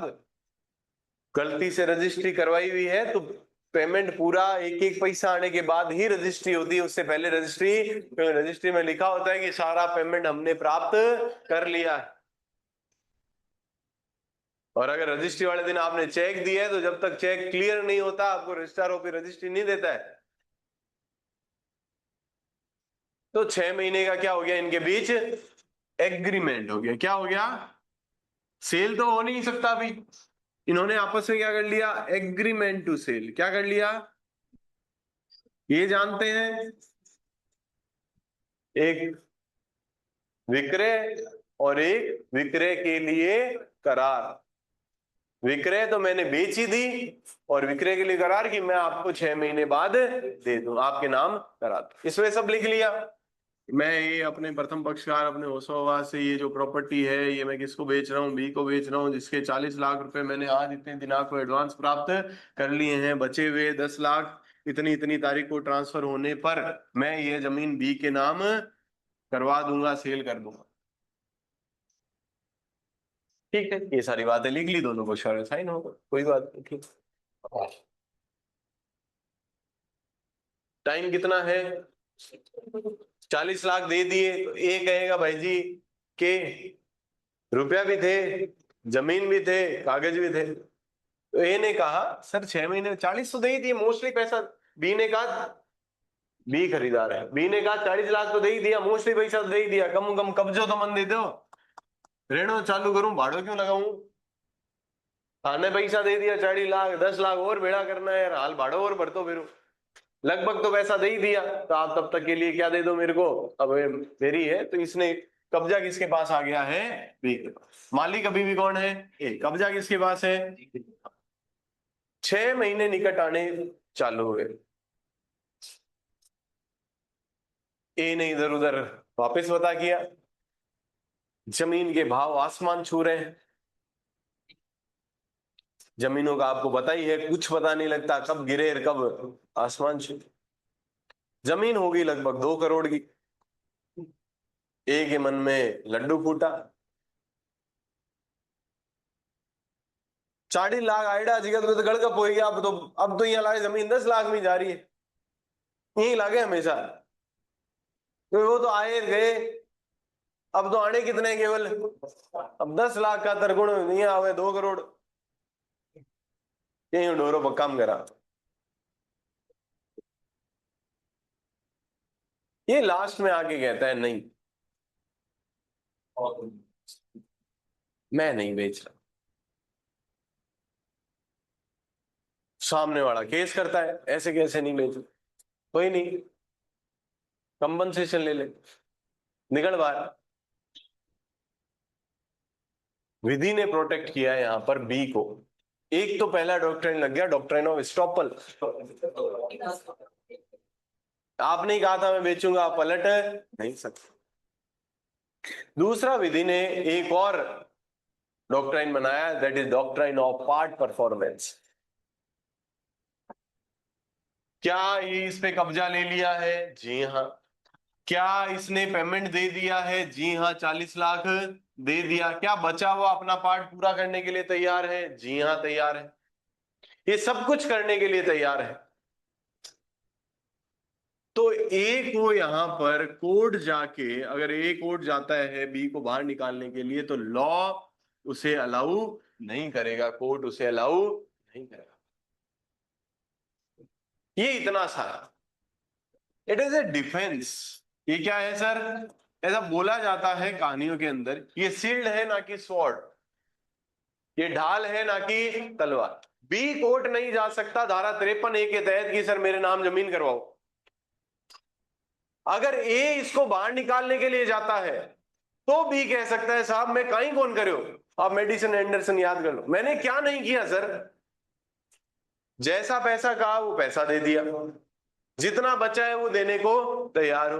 कब्जा कर लिया, घर में पूरा नया बना लिया, एसी फ्रिज टीवी लगा लिए, घर में फोटो लिया है, मम्मी पापा को गांव से लिया है, सब सेट कर लिया, बचा हुआ जो है वो भी देने को तैयार हूं। तो मुझे क्यों बाहर निकाला जा रहा है, एक कारण बताओ सर। तो ये कारण बताता है क्योंकि रजिस्ट्री तो हुई नहीं। इमूल प्रॉपर्टी का सेल तो काय से होता है? 100 रुपए से ऊपर का लिखित में होगा, और क्या करानी पड़ेगी? रजिस्ट्री। अभी तक तो हमारा क्या हुआ है? केवल एग्रीमेंट टू सेल ही हुआ है, सेल तो हुआ ही नहीं। जब हुआ नहीं तो आप मालिक कैसे हुए बताओ? तो बी डिफेंस के तौर पे कहेगा कि सर मालिक तो मैं नहीं हूं, सेल तो नहीं हुआ कंप्लीट, पर पार्ट परफॉर्मेंस हो गया है, और बचा हुआ पार्ट मैं अपनी तरफ का पूरा करने के लिए अब करवा लो। तो दृष्टिकोण बना गया, आप मुझे बाहर नहीं दो। क्या बी को सिर्फ सब डिफेंस का ही राइट है? नहीं, अटैक का राइट है, पर यहां नहीं, स्पेसिफिक परफॉर्मेंस है। स्पेसिफिक रिलीफ जो एक्ट है आपका, विंध्य संतोष अधिनियम, भी वहां जाकर इस कॉन्ट्रैक्ट को पालन करने के लिए specific chapter 2 of specific relief act, specific performance of contract, वो वहां जाकर ए को विवश भी कर सकता है इस कॉन्ट्रैक्ट को पालन करने। पर धारा 53A केवल काय के काम आती है? डिफेंस के, ना कि अटैक। क्लियर? क्लियर? और सही शब्दों, ये तो समझ आई गाड़ी, और सही शब्दों में समझो। केवल विधि के जो नियम बना रखे हैं, लिखित होना चाहिए, अटेस्टेड होना चाहिए, इतने महीने में होना चाहिए, रजिस्टर्ड होना चाहिए, उन्होंने कहा ये नियम तो ठीक है। ओरिजिनल जब 53A आई तब की बात कर रहा हूं मैं, अभी की नहीं कर रहा हूं, अभी तो कुछ चेंज हो गया। इन्होंने इतना सा बताया कि एक तरफ तो विधि के इतने सारे नियम, एक तरफ एक्चुअल में सारे काम हो रहे हैं, बस नियमों में कोई खोट रह गई छोटी मोटी, एक चीज कोई भूल गए, गलती से भूल गए। अटेस्टिंग विटनेस ने साइन तो किए, पर एग्जीक्यूटेंट के सामने नहीं किए, याद है? साइन कहां छिक जाइए, बाकी सारा एक्चुअल में सब परफॉर्म हो गया है। मैंने आपको प्रॉपर्टी सेल की, सेल ही कर दी, सेल एग्रीमेंट पूरा एग्रीमेंट सब है, रिटर्न है, रजिस्टर्ड है, सब है, टेस्ट सब, पर अटेस्टिंग विटनेस ने किसके सामने साइन नहीं किए? एग्जीक्यूटेंट के सामने साइन नहीं किए। इधर मैंने परचेज की है उस प्रॉपर्टी, कब्जा भी ले लिया, बढ़िया मकान ठुका लिया, पैसे भी आपको पूरे दे दिए, सब कुछ कर दिया, बस समस्या क्या रही है एक, क्या ये फायदा उठाओगे क्या आप इस चीज का? क्या फायदा उठाओगे क्या आप? नहीं तो लोग जानबूझ के कहीं ना कहीं कागजों में कोई खोट रख लेते। तो विधि ने यहां प्रोटेक्शन दिया उस व्यक्ति को जिसने अपना पार्ट संपूर्ण कर लिया है और अपना करना चाह रहे नहीं किया है, तो कि भाई आपको बेदखल नहीं कर सकते, केवल इस कारण की विधि की कोई एक छोटी सी माइन्यूट मिस्टेक हो गई हो आपसे, केवल इस कारण से आपका हक तो नहीं बनता। क्यों? लॉ कह रहा है अटेस्टेड होना चाहिए तो होना चाहिए, तो आप चला के कोर्ट तो नहीं जा सकते, पर आपके खिलाफ कोई आपको बाहर निकालने गया है तो वहां आप धारा 53A का फायदा लेकर डिफेंस जरूर कर सकते हो कि सर मैं अपनी तरफ से एकदम निश्चल हूं, मैंने हर चीज का पालन किया है, नहीं किया वो भी करने को तैयार हूं। सर इस कॉन्ट्रैक्ट को खत्म क्यों कर रहे हो, जो कमी अटेस्टिंग विटनेस की रही है अब करवा लो अटेस्टेड। दिक्कत कहाँ है? समझ आना चाहिए, ये अनिश्चितता को दूर करने के लिए धारा है। विधि की किसी माइन्यूट भूल के कारण कोई व्यक्ति उसका फायदा ना उठा सके, इसलिए ये धारा है। आ रही है बात समझ? आ रही है क्या बात समझ? आइए पढ़ते हैं क्या लिखा है। भागीक पालन, भागी पालन का अर्थ दूसरा पक्षकार है वो अपने भाग का पालन कर चुका है या करने को तैयार है, तो सामने वाले को फायदा नहीं उठाने देंगे कि कोई लॉ की कोई मिस्टेक रह गई। क्लियर? आइए पढ़िए। जहां की कोई व्यक्ति किसी स्थावर संपत्ति को प्रतिफलार्थ अंतरित करने के लिए अपने द्वारा या अपनी ओर से हस्ताक्षर लेखबद्ध ऐसी संविदा करता है जिससे उस अंतरण को गठित करने के लिए आवश्यक निबंधन युक्ति निश्चय के साथ अभिनिश्चित किए जा सकते। अभी के संबंध में जब 1929 में धारा जोड़ी तो इन्होंने कहा अब होने तो क्या चाहिए, लिखित ही होने चाहिए, मौखिक में तो हम ये माथा दुखाएंगे ही नहीं जैसे हमने एंडरसन और मेडिसन में नहीं दुखाया। होना तो क्या चाहिए, होना तो क्या चाहिए, कॉन्ट्रैक्ट लिखित नहीं होना चाहिए। वापिस से पढ़ रहा हूं अंग्रेजी में। Where any person contract to transfer for consideration, दूसरा ये गिफ्ट पे लागू नहीं है, ये केवल उन्हीं संविधाओं पे लागू है जो कैसी हो रही है, कंसिडरेशन के साथ हो रही है। एनी इमूवेबल प्रॉपर्टी, दूसरा कैसा होना चाहिए, राइटिंग में होना चाहिए ट्रांसफर। क्लियर? ओरल, किसी ओरल ट्रांसफर हो सकते हैं क्या? जी हाँ, धारा 9 कहती है। पर ये धारा केवल किस पे लागू है, जो रिटर्न में हो, जो, तो दो इंग्रेडिएंट आ गए हैं आपके पास कंसिडरेशन के साथ। ठीक है? साइन बाय, तीसरा इंग्रेडिएंट साइन भी होना चाहिए,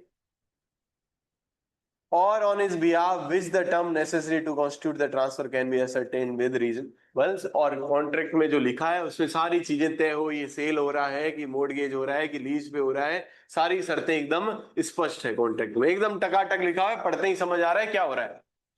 कॉन्ट्रैक्ट लिखे हुए में कोई तकलीफ नहीं है, ध्यान रखना। क्लियर? क्या क्या हो गया पहले पैरा में, भागो मत, कहीं भी अटक जाओगे वरना।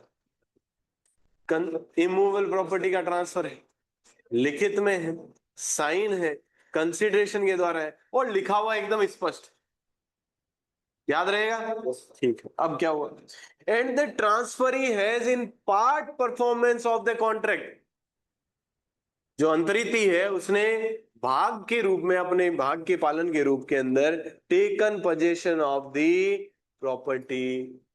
और चौथा इंग्रेडिएंट, पांचवा इंग्रेडिएंट क्या आ गया, कब्जा भी ट्रांसफरी ने प्राप्त। ये राइट तभी है जब आपने क्या कर लिया है, कब्जा प्राप्त कर लिया है संपत्ति। कब्जा भी प्राप्त नहीं किया, प्रॉपर्टी भी वहां है, खोट भी हो गई कागज में, तो आपको ये राइट नहीं। ये केवल उन्हीं व्यक्तियों को राइट है जो बेचारे सुकून से कब्जा ले लिया है, अपना बढ़िया एसी टीवी फ्रिज लगा लिए है, मायता नट ले आया है, एकदम के चल बात, उनके साथ बुरा ना हो पाए, केवल उनके लिए है। जिन्होंने कब्जा ही नहीं लिया है उन्हें तो अभी प्रॉपर्टी से कोई लगाव नहीं हुआ है। कॉन्ट्रैक्ट के अंदर अगर विधि द्वारा कही गई शर्तें पालन नहीं हुई है तो कॉन्ट्रैक्ट रेस्काइंड हो जाएगा। ये केवल वही राइट है जहां आपने कब्जा ले लिया।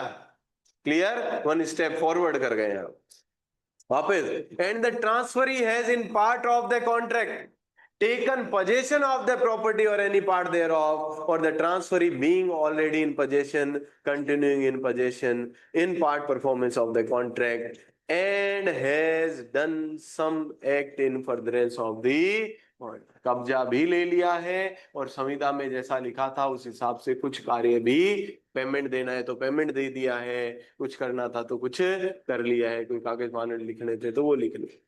क्लियर? वापिस बोलो।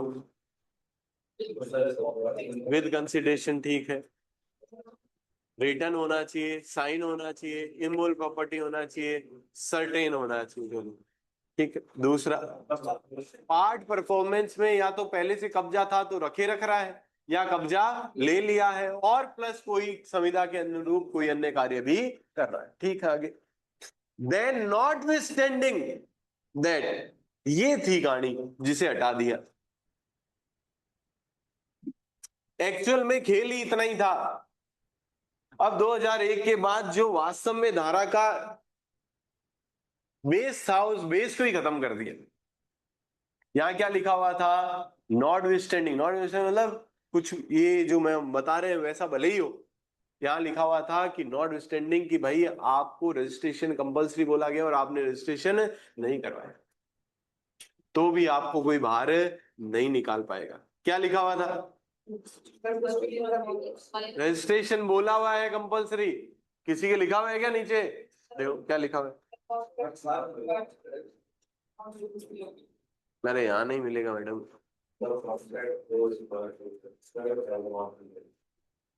देखो, the contract not and then notwithstanding that the contract though required to be registered has not been registered।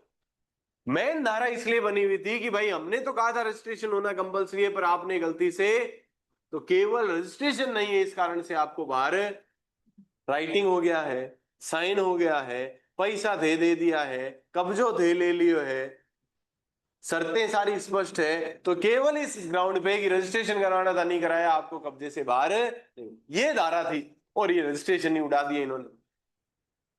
अब मेरे को दूसरी चीजें बढ़ानी पड़ रही है जो एग्जांपल में मैंने पढ़ाई।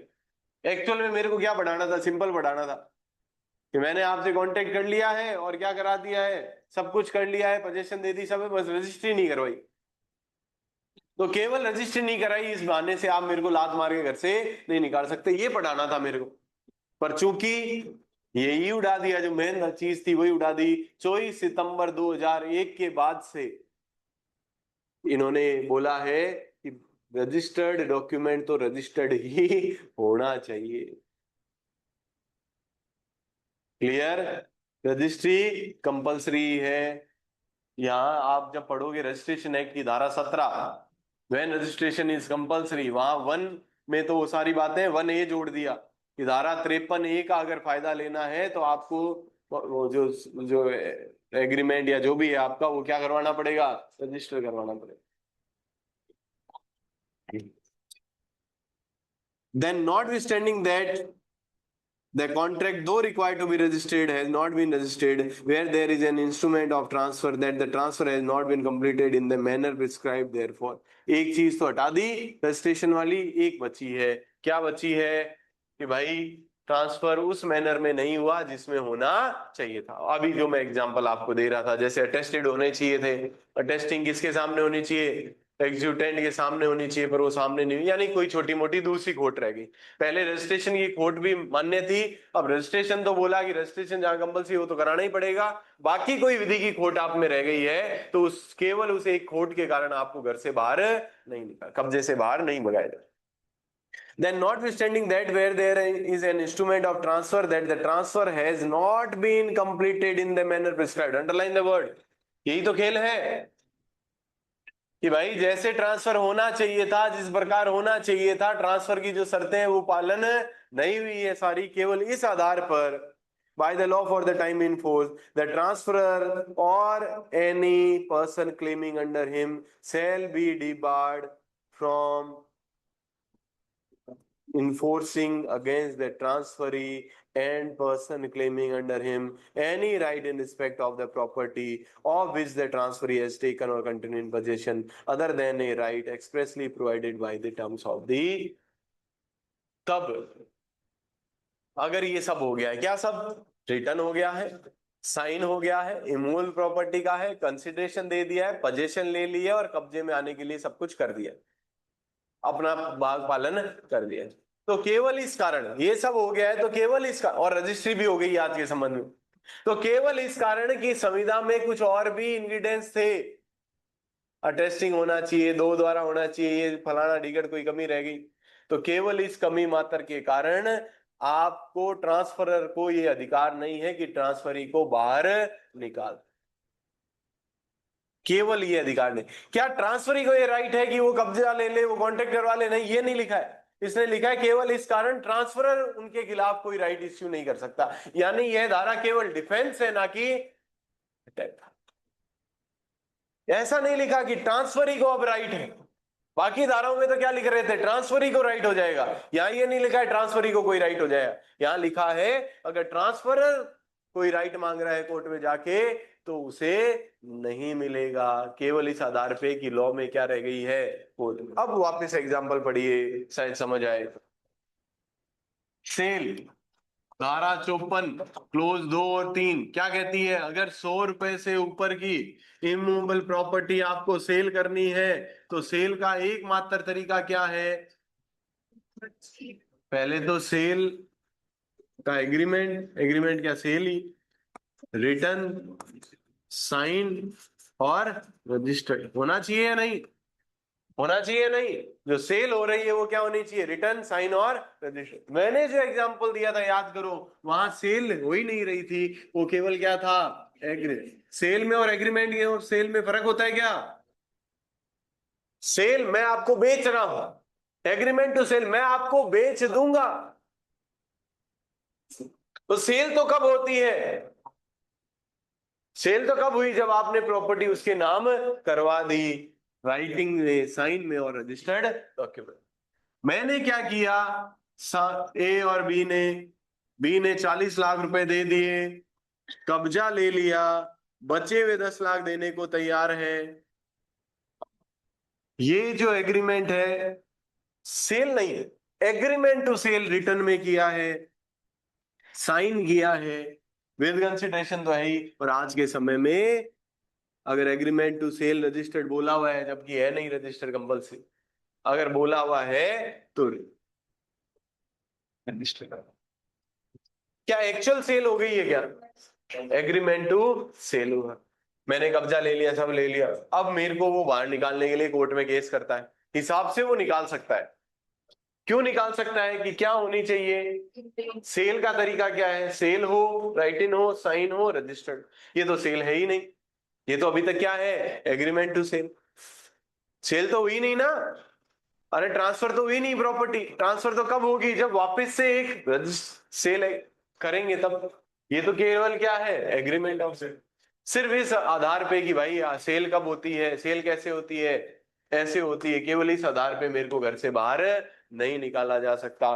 वो एक कोर्ट में जाके ये नहीं कह सकता सर सेल तो हुई नहीं, सेल होगी क्या अभी तक, सेल तो कब होनी है, 6 महीने बाद। वो कोर्ट में जाके ये नहीं कह सकता सर ट्रांसफर ऑफ प्रॉपर्टी में इंटरेस्ट तब जाता है जब ट्रांसफर पूरा हो जाए, और हमारी अभी तक सेल हुई नहीं, सेल तो कब होनी है, 6 महीने बाद, अभी तक सेल हुई नहीं, तो ये कौन है, ये यहाँ कैसे बैठा है, इसको बाहर निकालो। तो लोग कहेगा आप विधि का फायदा, सेल तो नहीं हुई, आप सच बोल रहे हैं, पर आपके बीच जो एग्रीमेंट हुआ है वो रिटर्न है, साइन है, रजिस्टर्ड है अगर जरूरी है तो, विद कंसिडरेशन है, इसने कब्जा प्राप्त कर लिया है, अपना भाग पूरा कर दिया या करने को तैयार है, तो आप इसे केवल इस आधार पे कि विधि में जो चीजें डिमांडेड थी वो पूरी नहीं हुई है, इसने पार्ट परफॉर्म तो कर लिया है, बचा हुआ करने को तैयार है, आप इसे बाहर, केवल विधि की समझ शर्तें पूरी नहीं इस आधार पे बाहर नहीं। क्या बी कोर्ट में जाके ये कह सकता है धारा 53A के तहत कि सर ए सेल नहीं कर रहा है, एग्रीमेंट टू सेल तो कर दिया, 6 महीने हो गए, बेच नहीं रहा है, मेरे को बेचाओ। आप कॉन्ट्रैक्ट एक्ट में जाओ मना नहीं है, आप स्पेसिफिक रिलीफ एक्ट में जाओ मना नहीं है, ये धारा केवल तभी काम आएगी जब मुकदमा ए करे कि भाई तू मेरे घर में कैसे बैठा रहे, कि agreement to sell, agreement to sell से क्या होता है, क्या सेल हुई क्या, नहीं, बाहर निकल, तब बी कोर्ट में जाके कह सकता है कि सर मेरे को आप बाहर मत निकालो, मैंने कब्जा भी ले लिया है और मैंने आगे भी अपनी तरफ से जो जो करना था कॉन्ट्रैक्ट में सब कर दिया है, मेरा तो कॉन्ट्रैक्ट ही, मेरे को बाहर नहीं निकाला जाएगा। कॉन्ट्रैक्ट पालन करवाने के लिए तो फिर भी बी को कहां जाना पड़ेगा, स्पेसिफिक रिलीफ एसआरए में ही जाना पड़ेगा। यहां तो केवल बी को केवल क्या है, डिफेंस है, it is a shield not sword, ये तलवार नहीं है केवल धार। क्लियर, क्या बातें समझ आई, सिंपल, बस इंग्रेडिएंट याद रहने, शायद अब नहीं भूलोगे, इतनी बार बोल दिए, रिटर्न, साइन, कंसिडर। अब एक नया लफड़ा आ गया, रजिस्ट्रेशन हटा दिया, तो इसका मतलब अगर रजिस्ट्रेशन जरूरी है तो रजिस्ट्रेशन भी होना चाहिए, बाकी कोर्ट हो सकती है, रिटर्न होना चाहिए, साइन होना चाहिए, रजिस्टर्ड होना चाहिए, बाकी कोई कोर्ट हो तो चलेगा। प्लस कॉन्ट्रैक्ट में सब स्पष्ट होना चाहिए जो लिखा है आपने, शर्तें सारी एकदम स्पष्ट होनी चाहिए। कब्जा ले लिया है या पहले से लिया हुआ है तो कब्जे में है, और कॉन्ट्रैक्ट के फर्दरेंस में जो भी काम करना था, पैसा देना था, जो भी करना था, सब कर दिया है या करने को तैयार। तो केवल इस बात के आधार पर कि जैसे विधि ने बोला था कि ये ट्रांसफर इस तरीके से होना चाहिए, उस तरीके से नहीं हुआ है, उस विशेष रीति से नहीं हुआ है, तो केवल इस आधार पर ट्रांसफरर ट्रांसफरी के विरुद्ध कोई भी अधिकार इन्फोर्स नहीं करा सकेगा, सिवाय जो कॉन्ट्रैक्ट में लिखा है। कॉन्ट्रैक्ट में खुद में कोई अधिकार लिखा हुआ है कि ट्रांसफर ऐसा करेगा तो बाहर निकाल देंगे, सब्सिक्वेंट कंडीशंस होती है ना, तो वो सब तो इन्फोर्स कर सकते हैं, बाकी कोई शर्तें इन्फोर्स नहीं। क्लियर? ये था डॉक्ट्राइन ऑफ पार्ट पर। परंतु इस धारा की कोई बात ऐसे सह प्रतिलिपि हुई कि चलती खेल के अंदर ए ने ये संपत्ति किसे भेज दी, अभी तो एग्रीमेंट टू सेल ही बी से चल रहा है, इसने सी को सेल ही कर दी, तो सेल बढ़ा कि एग्रीमेंट टू सेल बढ़ा? बोनाफाइड परचेजर है सी को ये पुराना झंझट पता ही नहीं, कोई नोटिस नहीं, पैसे दे के लिए है, तो ये मालिक कौन बन जाएगा? सी। बी को यहां भागना ही पड़ेगा। चले आगे, लॉ ने हर धारा में बोनाफाइड परचेजर को प्रोटेक्ट किया है, देखा आप, है ना, कि भाई ये अच्छा काम है, जिसकी सबसे कम गलती, यहाँ इसकी क्या गलती है, ढंग से क्यों नहीं किया? लॉ पढ़ो, जो जो नेसेसिटीज थी सारी पूरी करनी थी। पहले के जमाने में रजिस्ट्रेशन था तो करवाना था, अब तो चलो रजिस्ट्रेशन कंपल्सरी हो गया, बाकी चीजें अटेस्टेड कराना है, ये कराना है, वो कराना है, यहाँ जमा कराना है, बिल की फोटोकॉपी 4 जगह भेजनी है, जो भी करना है वो सारा काम करो, क्यों नहीं किया आपने? बी की ये गलती, सी की क्या गलती? कुछ नहीं, तो सी को ज्यादा राइट मिलता है, बोनाफाइड परचेजर हमेशा ज्यादा राइट मिलता है। आई कहानी समझ? आई कहानी समझ? केस लिखो।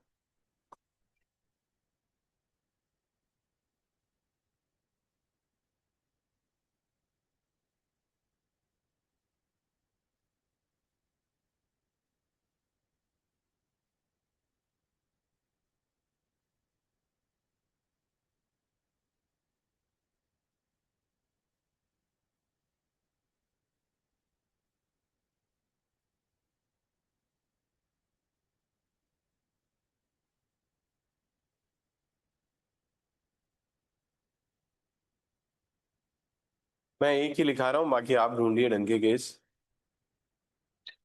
वी.आर वो तो लिख ही दिया हमने, Anderson. VR. Sudhakar Rao, VR. Sudhakar Rao, VR. Sudhakar Rao versus TV. Kameshwari, Kameshwari.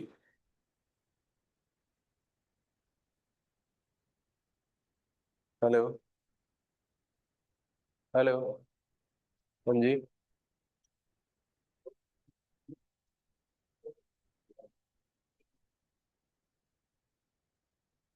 अरे यही हूँ, जिंदा हूँ यार, मत क्या करो ऐसे। VR. Sudhakar Rao versus TV देखने वाली कामेश्वरी। कामेश्वरी तो अब क्या दिखाऊंगा, ये एक आधी है, हटे भी है। VR. Sudhakar Rao versus TV Kameshwari 2007। इसी केस में बोला गया कि 24 सितंबर 2001, जब से रजिस्ट्रेशन एक्ट में, ये अमेंडमेंट एक्चुअली रजिस्ट्रेशन एक्ट में हो रखा है, उसके कारण यहां हुआ है, यहां से हटा दिया। तो रजिस्ट्रेशन एक्ट में कह दिया 17A जोड़कर कि अगर 53A का फायदा लेना है तो डॉक्यूमेंट क्या होना चाहिए? रजिस्टर्ड होना चाहिए। क्या गारंटी तुम्हारी यार? तो इस केस में बोला कि 24 सितंबर 2001, जब से रजिस्ट्रेशन एक्ट में अमेंडमेंट हुआ है, जब से इस धारा में अमेंडमेंट हुआ है, उस दिन के बाद कोई उठ के अनरजिस्टर्ड डॉक्यूमेंट नहीं लेके आ जाएगा कि साहब देखो, और लिखित में है, साइन है, कंसिडरेशन दे दिया, कब्जा ले लिया, सब कर लिया, मेरा पार्ट परफॉर्म कर रहे हैं, घर से बाहर निकाल रहे हैं, कोर्ट गए, भग जाए यहाँ से। रजिस्टर्ड कंपल्सरी, क्योंकि यहाँ हटा दिया ना वो रजिस्टर्ड वाला चीज। और कोई भी कोर्ट बर्दाश्त योग्य है, रिटर्न होना चाहिए, साइन होना चाहिए, कंसिडरेशन से साथ होना चाहिए। अगर रजिस्ट्रेशन डिमांडेड है, कंपल्सरी है, तो रजिस्ट्रेशन भी होना चाहिए। अगर 24 सितंबर 2001 के बाद आप रजिस्ट्रेशन बिना डॉक्यूमेंट उठा के ले आए तो हम बर्दाश्त नहीं करें। हम आपको कोई 53A का फायदा देने वाले नहीं। क्या नाम है केस का? VR Sudhakar Rao versus TV Kameshwari 2007। आपकी सुविधा के लिए बता दूं, इस धारा से मैंने एक आधा केस और दिया है, तो आपको सर्च करने चाहिए। इससे भी दिया है, 53 से भी दिया है, 52 से भी दिया है, 43 से भी दिया है, 41 से भी दिया है। होमवर्क करो, होमवर्क। हाँ सही है। वॉल्स वर्सेस, ये इक्विटी पे केस था, लिखा नहीं है आपने ना? 1882 का है ये, पहले तो ईयर लिख लो। वॉल्स वाला केस 1882 का है। 1883 वाले से भी पहले का है। इसमें बोला इक्विटी ये कहती है कि जो होना चाहिए वो होना ही चाहिए। आपने एग्रीमेंट कर लिया कि मैं दूंगा, सिर्फ विधि की एक आधी मिस्टेक के कारण आप कह रहे हैं मैं तो नहीं दूंगा, ऐसे नहीं है। सम में ये कहता है जो आपने कहा है होना चाहिए वो फिर होके ही रहेगा। ये वॉल्स वाला केस है, अच्छा केस। 82 का है, 1882 का, इंग्लिश लॉ है। ठीक है, ठीक है। और कुछ बताना था क्या मेरे को?